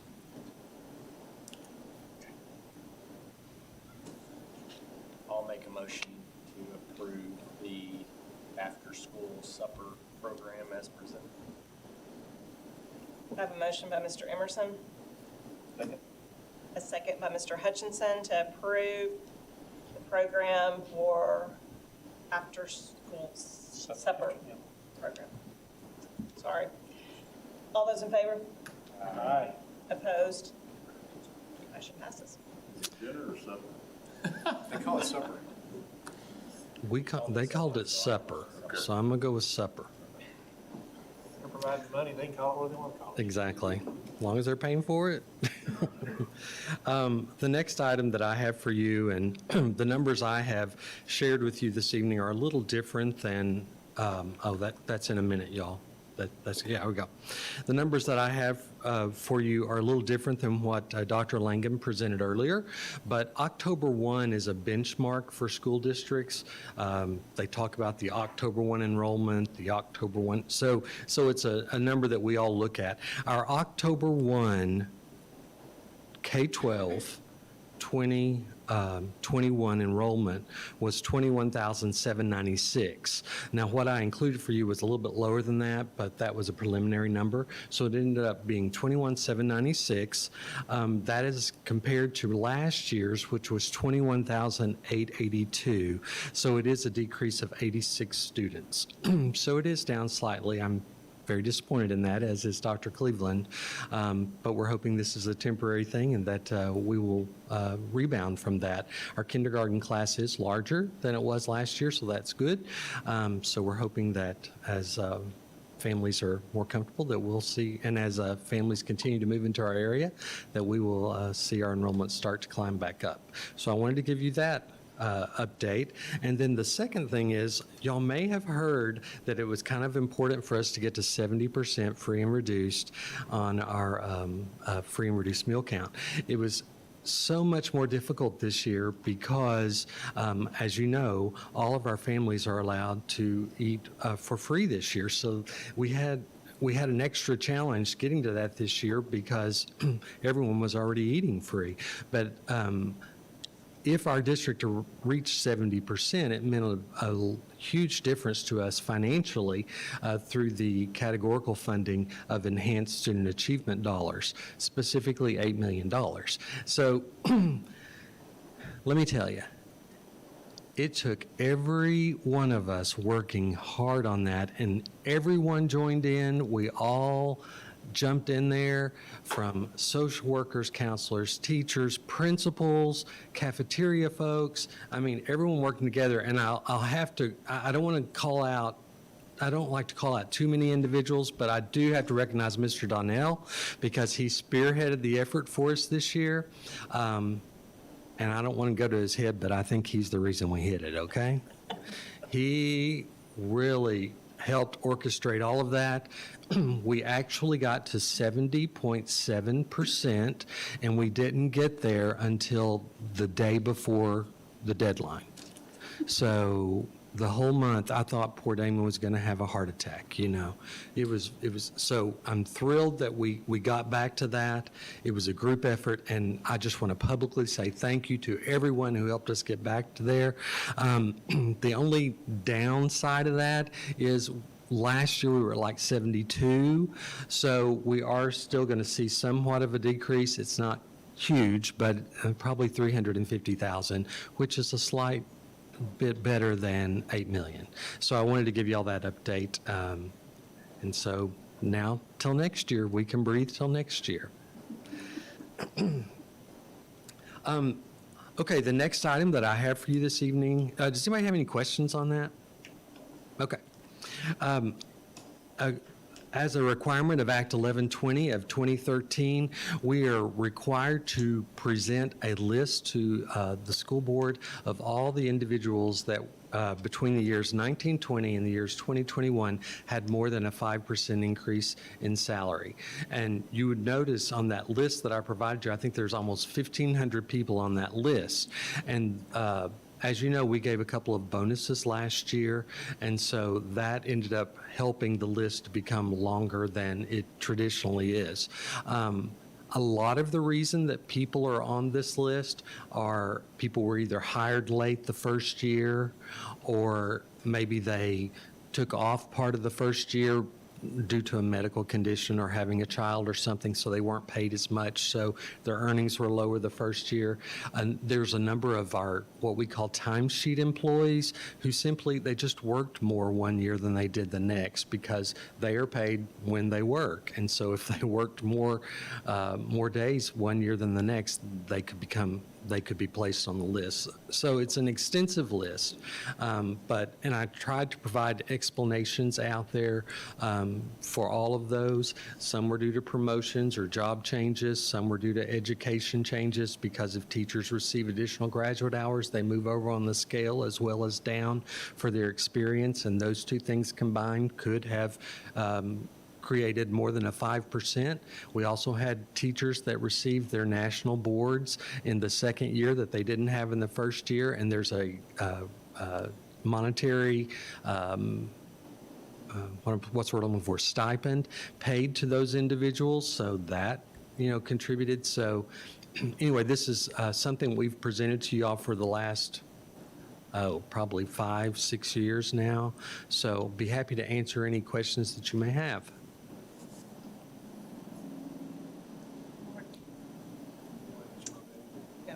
Wait, do we have to do a resolution on that? You do. You have to, yeah, it's just basically passing a resolution to approve the Act 1120 report as presented. I'll move to approve the Act 1120 listing. Second.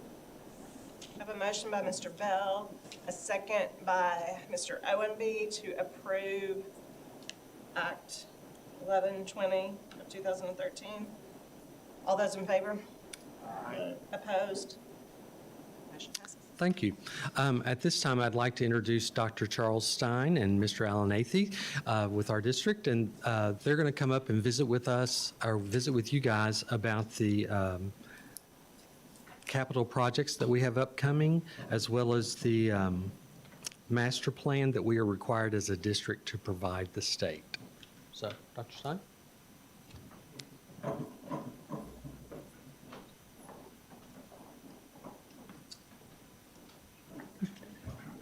Yes.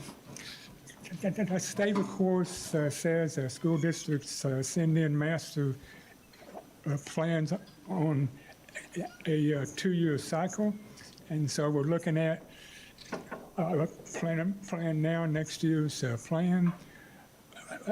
Springdale has really in several years now used the actual master plan really as the opportunity to address your needs in your district and maximize state funds. That's a part of this. In Springdale, the other day, I had seen a number of Springdale in the last 10 years or so. We have led all the school districts in state funds. We have $120 million. So really, so here is the next the plan here. We have several projects listed for you. So your first two there are locally projects. We wouldn't see any state funds there.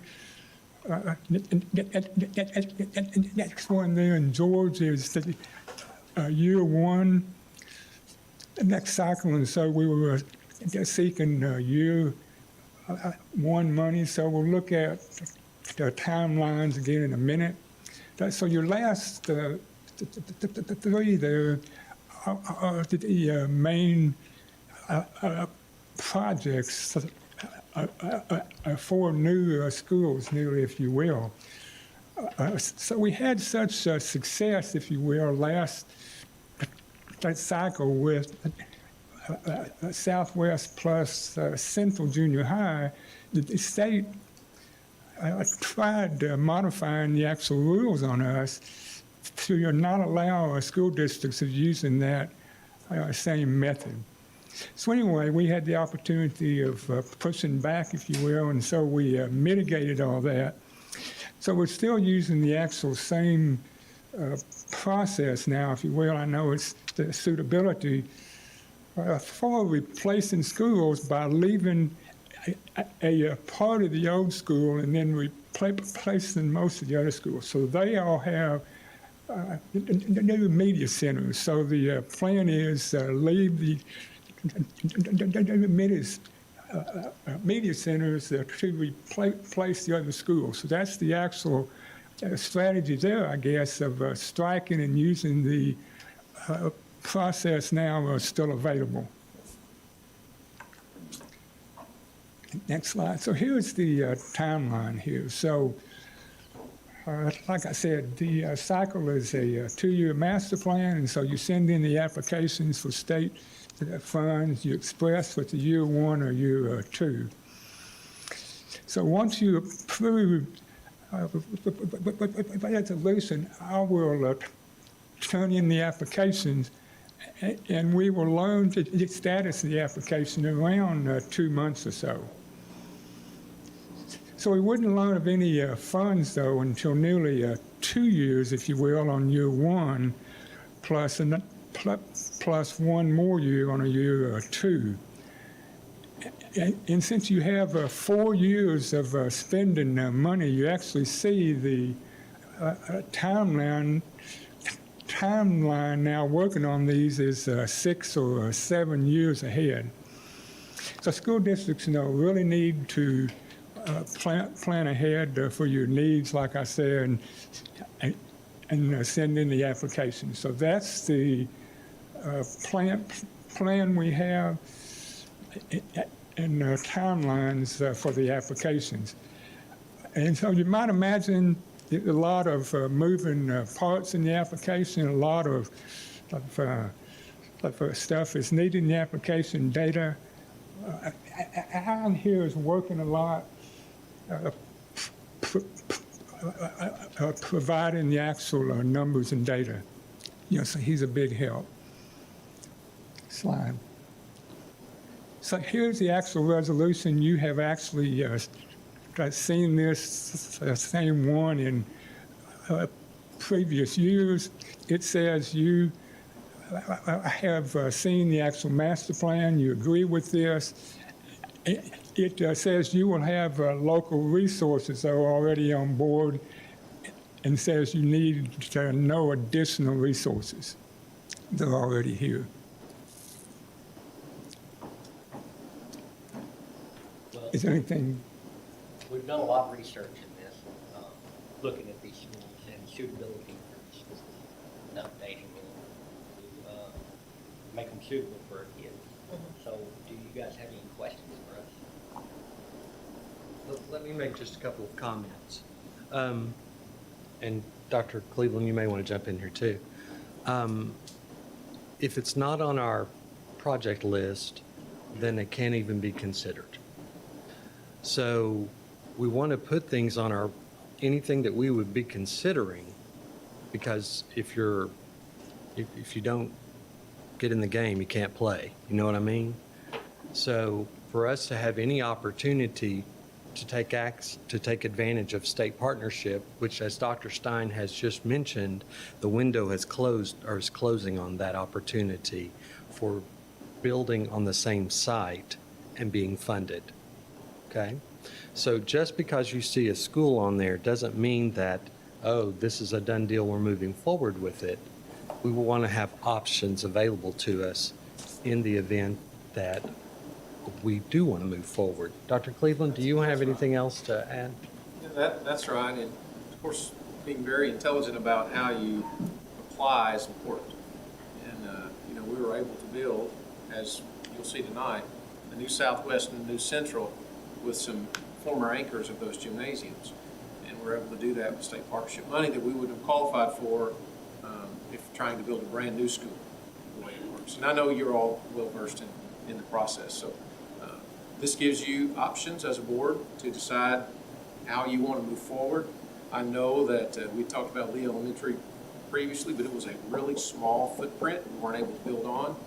But the other three schools that you see have a large footprint as far as land area and provide the opportunity for us to maybe follow the same track of thinking in regard to Central and Southwest. So that's all that is. We're trying to address each of the schools and trying to do it in an efficient way and maximize state money, as Dr. Stein had alluded to. That's all I have to add. Board, you just need a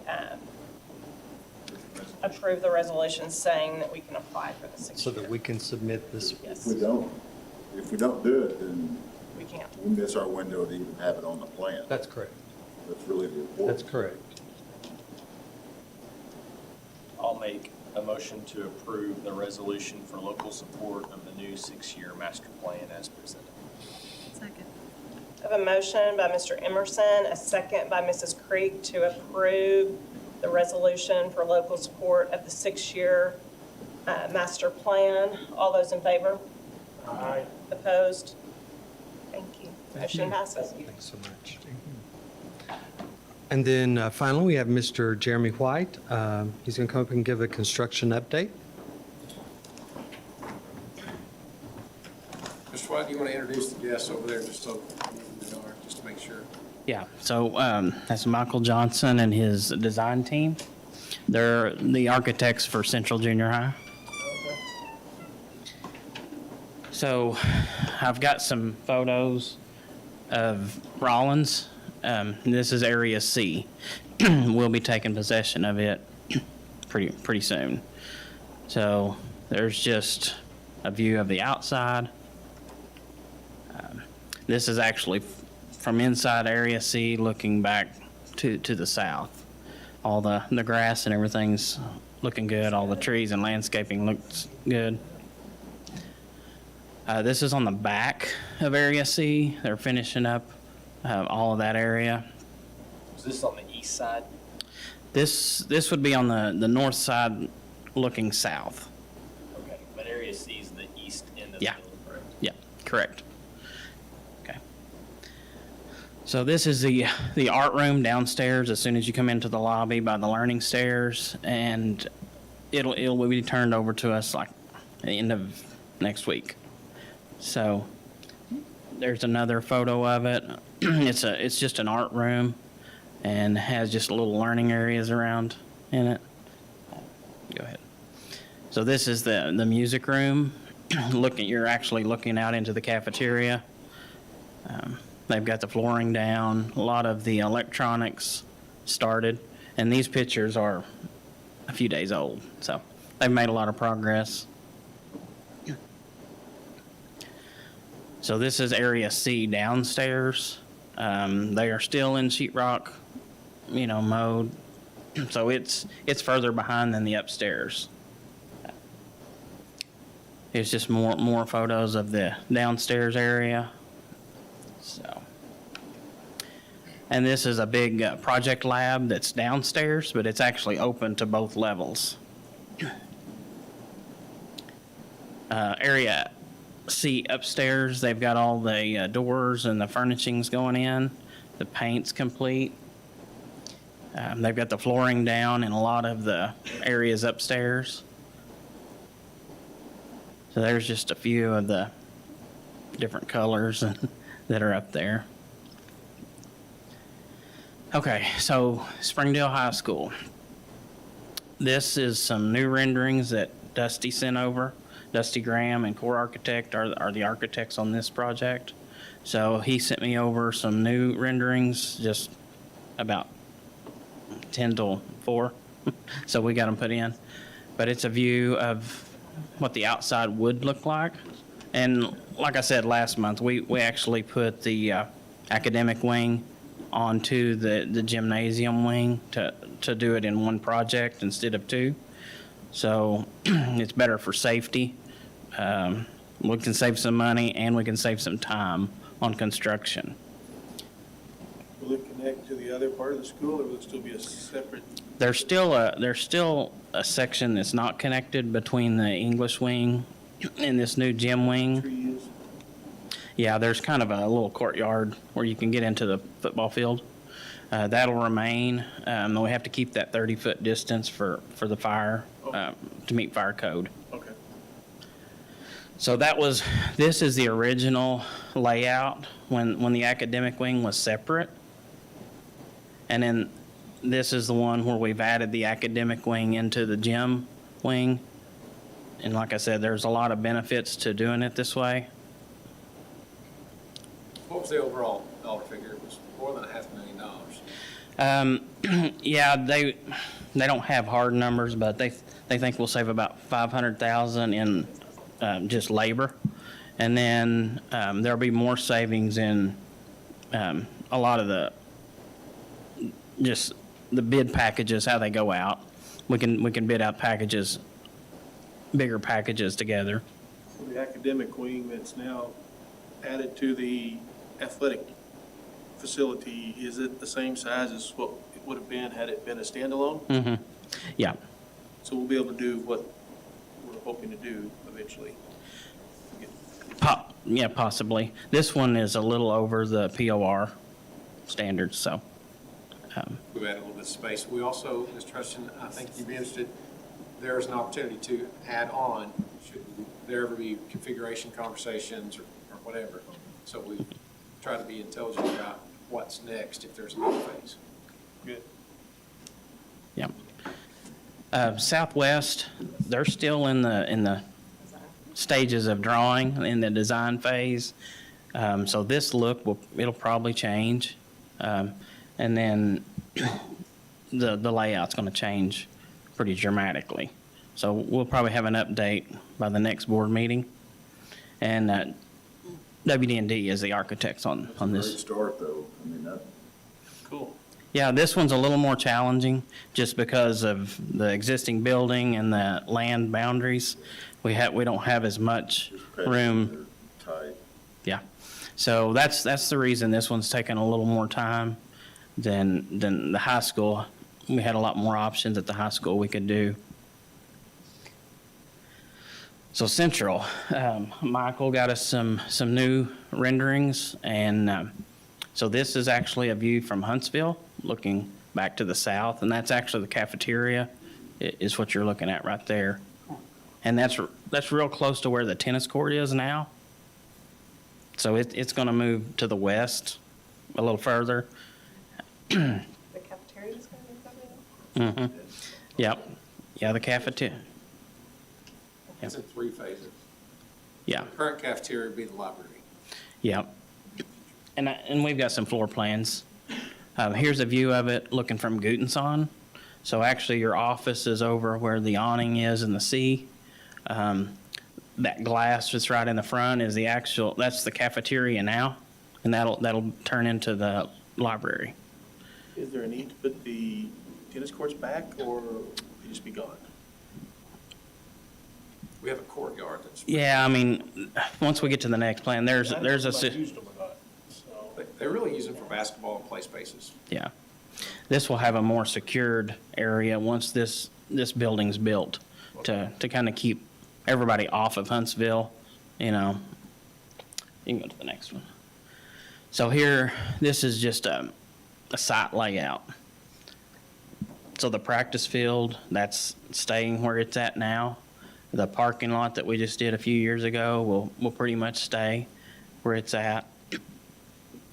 But in the middle of the two wings, that'll be a more of a secured area for outdoor classrooms or just for kids to gather. So there's a first floor plan. It's got a lot of academic wings down in the purple.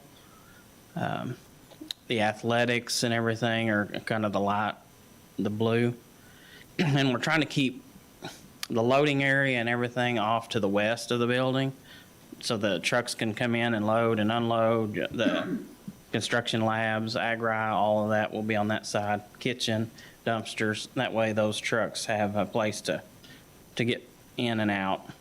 The trash and everything will be back there kind of out of sight. So that's the second floor. It's all academic classrooms. So it will be a 2-story building. Okay. And then that's just a slide that shows both. And I'll share these slides with you guys for Springdale High and Central. And then as soon as I get Southwest, I'll share them. That way you guys can zoom in and out and see. And, you know.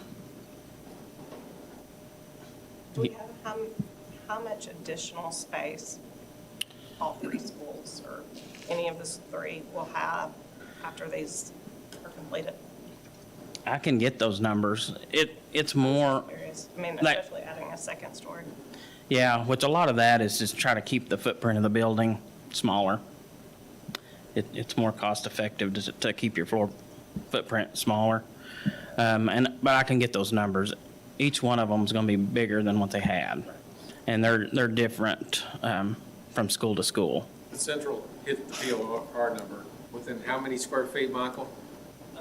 How many square feet did you come to hitting the POR requirement? We were right on at 170, yeah, good total would be right at 200.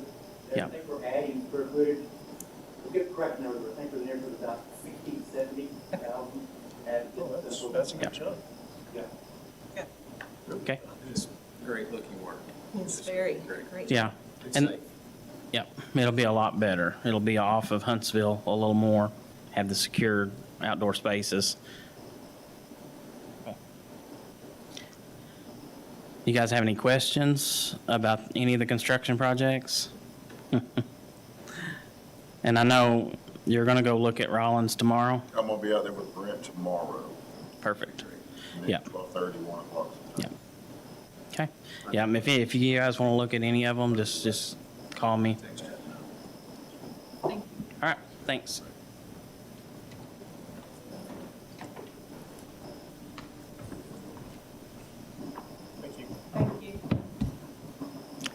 Good evening, Board and Dr. Cleveland.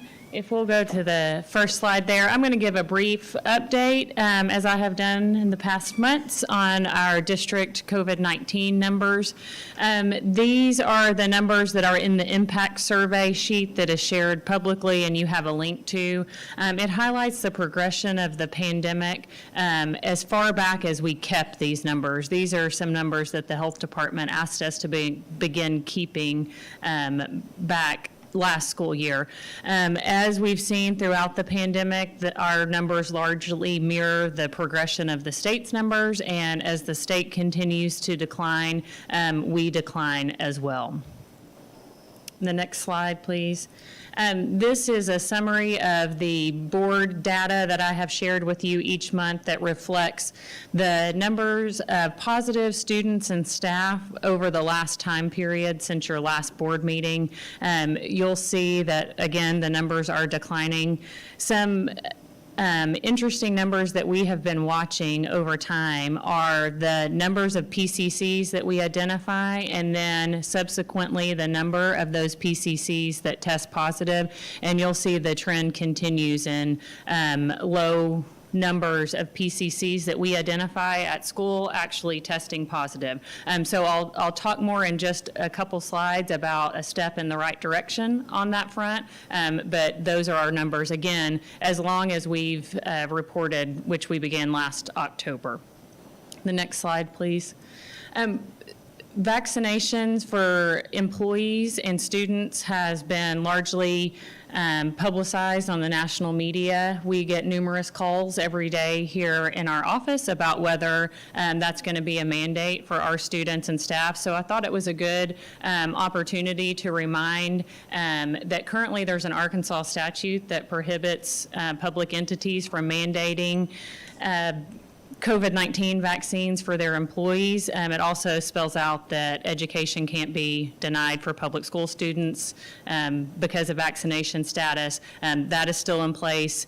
In the last week or so, our legislature has passed additional vaccine legislation that would further prohibit mandating those for employees. So, so that you know, and that anybody watching the meeting knows, that's not a direction that Springdale School District is taking, and I don't think we would be allowed to, by state law or the, I don't believe the OSHA mandate is going to mandate that for public school employees in Arkansas.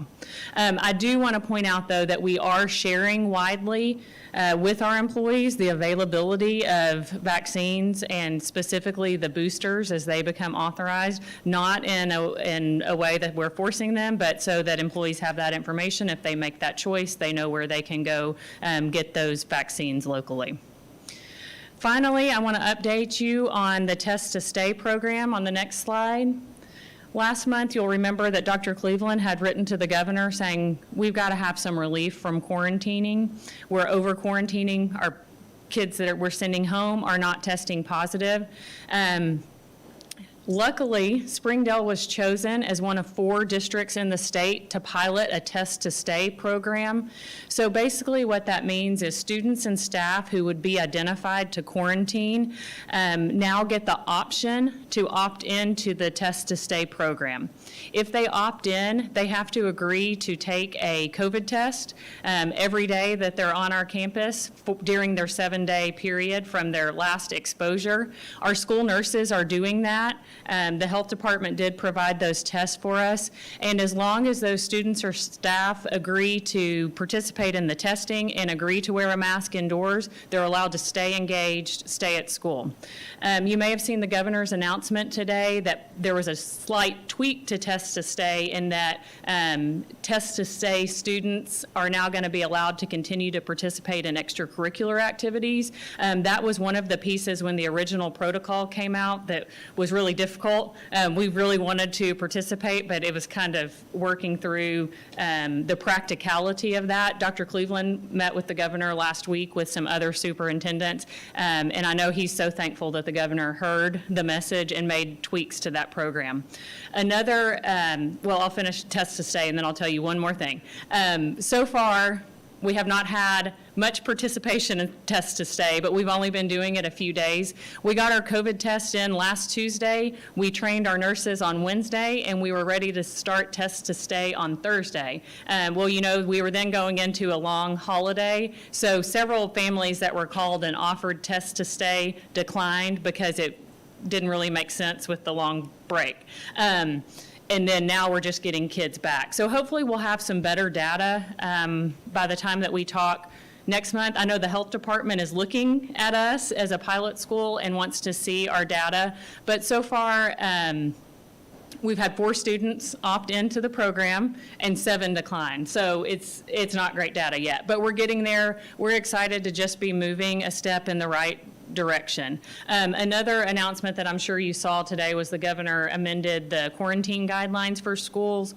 You know, we've been operating on this 6 feet rule since the beginning of the pandemic. They've now lessened that to 3 feet in the school setting, which is very exciting. They made clear if cases increase, we may go back to 6, but we'll definitely take 3 while we have it. Does anybody have any questions? It's just exposure at school, right? Yes. So if a kid's exposed at home, they still have to go through the quarantine guidelines pre-Test to Stay. That's correct. And I don't know that they'll amend that. The reasoning behind that, the way it was described to us in the training, is that the risk of contracting COVID-19 in the home setting is higher than in a school setting. We often see sibling groups all test positive together living in the home, but for whatever reason, we don't see that same spread in the school setting. So for now, it is just exposure in the school setting. And I asked you in an earlier question, and just repeat the answer. Quarantining is a decision and complete authority of the Department of Health. Correct. So, for example, if we chose to make modifications to quarantine guidelines, they would have to approve that. Is it legal? Is it, what's? Right, my understanding. Sure. Last month, I believe, it may have been the month before, I shared a memo with you that came from the health department that outlines their authority for quarantine in a public health emergency. And right now, we're still in a public health emergency. We're not in a public health emergency. The authority during a pandemic, quarantine for communicable diseases, similar to when we had the mumps issue it's been several years now. The health department had that authority to basically come in and direct us on what needed to be done to control that outbreak. With COVID, it's just a much larger scale. So if we made any recommended suggested changes to the quarantine and we did it, we would face some penalty? Correct. Financial penalty? Potentially financial penalty in withholding of funds, and the risk of running into a probationary issue on our standards for accreditation with the Department of Education. Thank you. Anything else? Okay, thank you.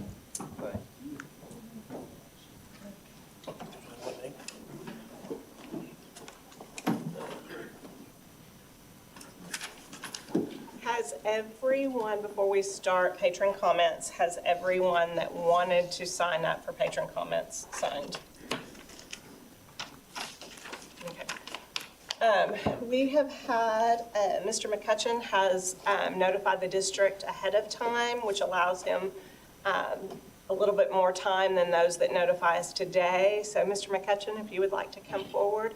I'd like to remind everyone speaking today that while we are more than happy to hear what you all have to say, we cannot act nor essentially respond on it. Thank you. Appreciate you having us tonight. And I'm here with my clients, Melissa and Tim. They're the Reynolds. We're here on behalf of her daughter tonight. A daughter whose passion in the school district and at Lakeside is the drill team, and she takes that very seriously. We've heard tonight, and we can all agree that safety of our students is our job one, and that's the way that Tim and Melissa feel. And we've heard tonight, we've heard the mission of the schools, that schools ensure a safe environment. We've heard the process, prevention, protection, response. We've heard a report on the bullying, which I FOIA'd last week. Well, the system failed. The system failed the Reynolds and their child. They entrusted their child to the school district, and the system, the safety system, failed. And we want to shed some sunlight on that. I know that we've seen some beautiful folks tonight, some beautiful young people, some committed throughout the district, and we appreciate that. But their daughter was targeted, and she was beaten.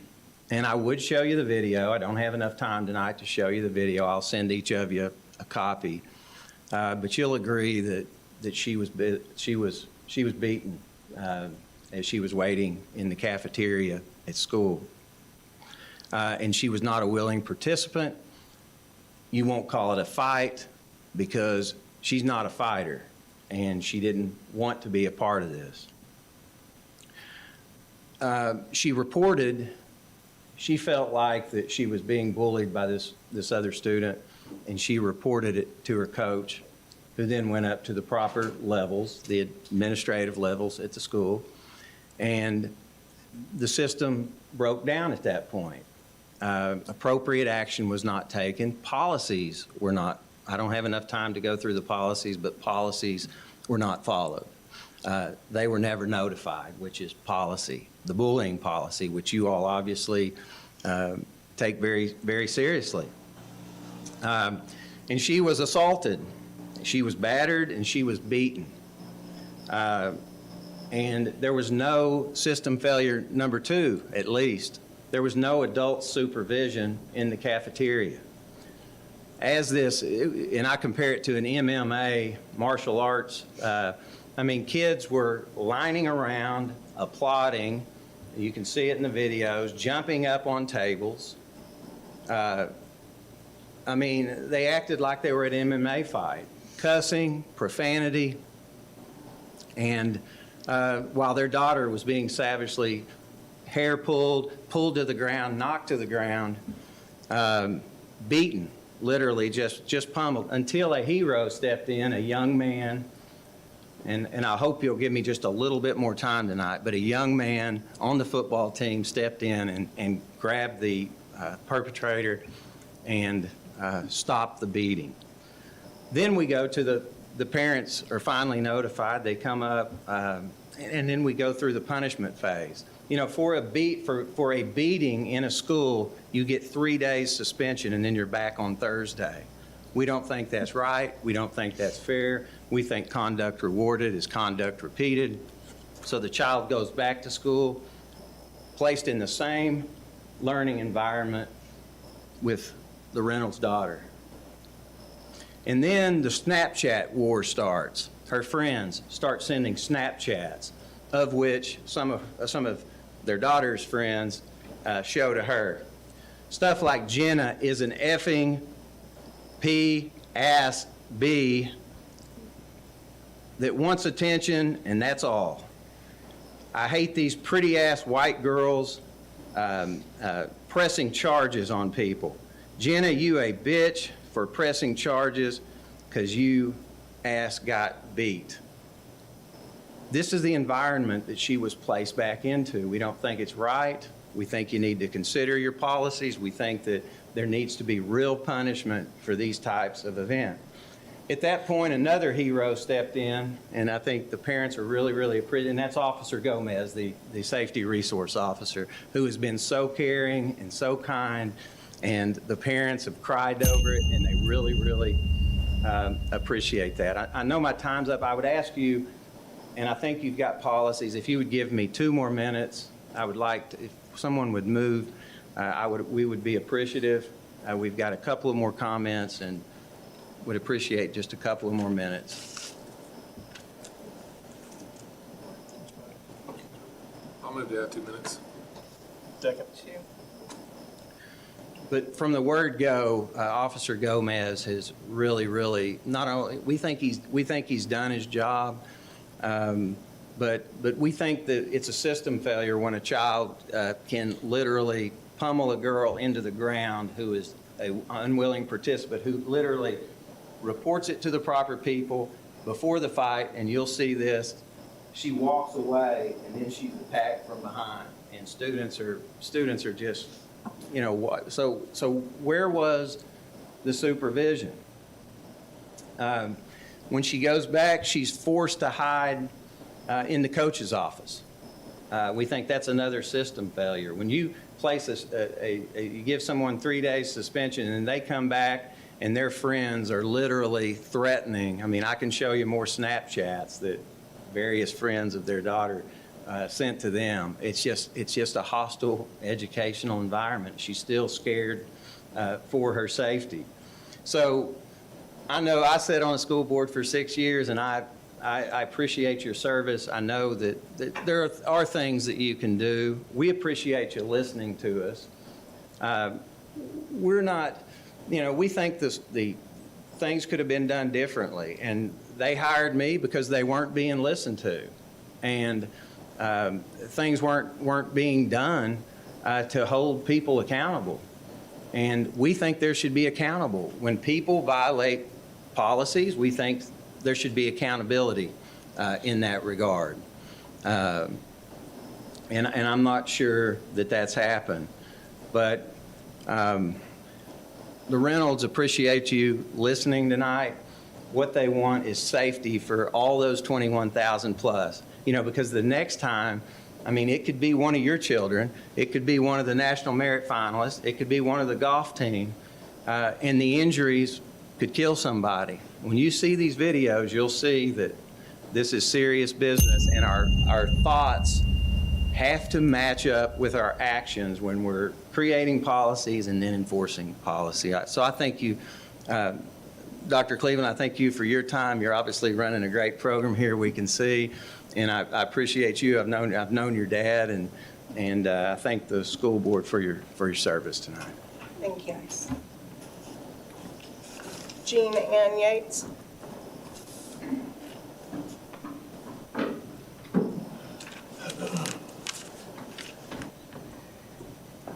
Hello, I'm Noah Wilson's mother. I'm happy to be here with him tonight.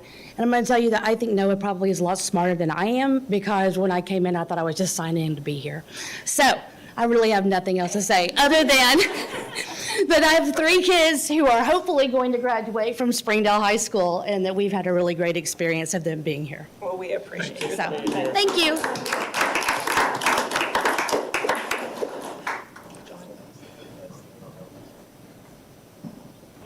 John Walton.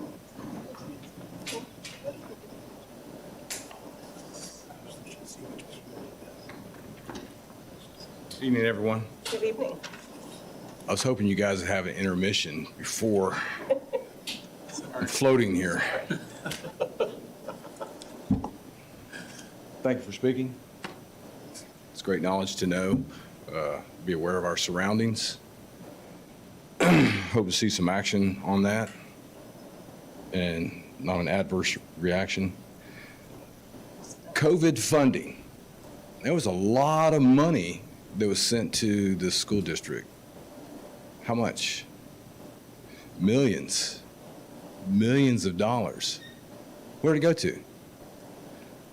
Where it went to was some of the programs that we were listening to tonight. Some of those programs are outstanding. Some of them are new, being researched, and being implemented very well. I was glad to see that. You guys carry a debt annually, $12 million?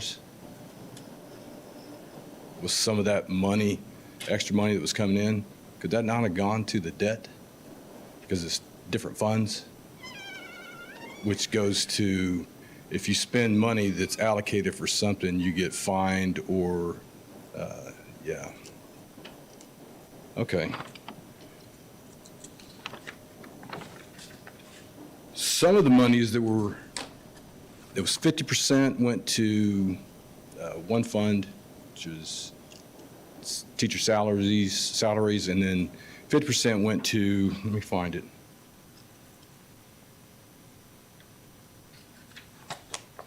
Funding some of those programs that we were talking about. Educational technology, improving air quality, and facility repairs. Facility repairs, is that a part of Central Junior High and some of the repairs to expand that? So part of, let's say, $23 million went to facility repairs.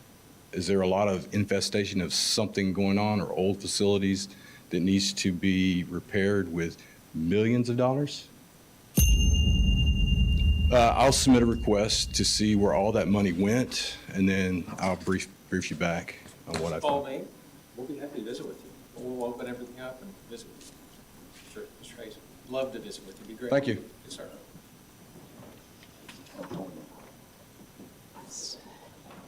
Do I have the SEA rep? I believe they're all sick. I don't No, know. there she is. Nope. They are all, 3 of them are sick. So they will report. Sounds great. You're not going to pinch hit for them? I'm sorry. You're not going to pinch hit for them?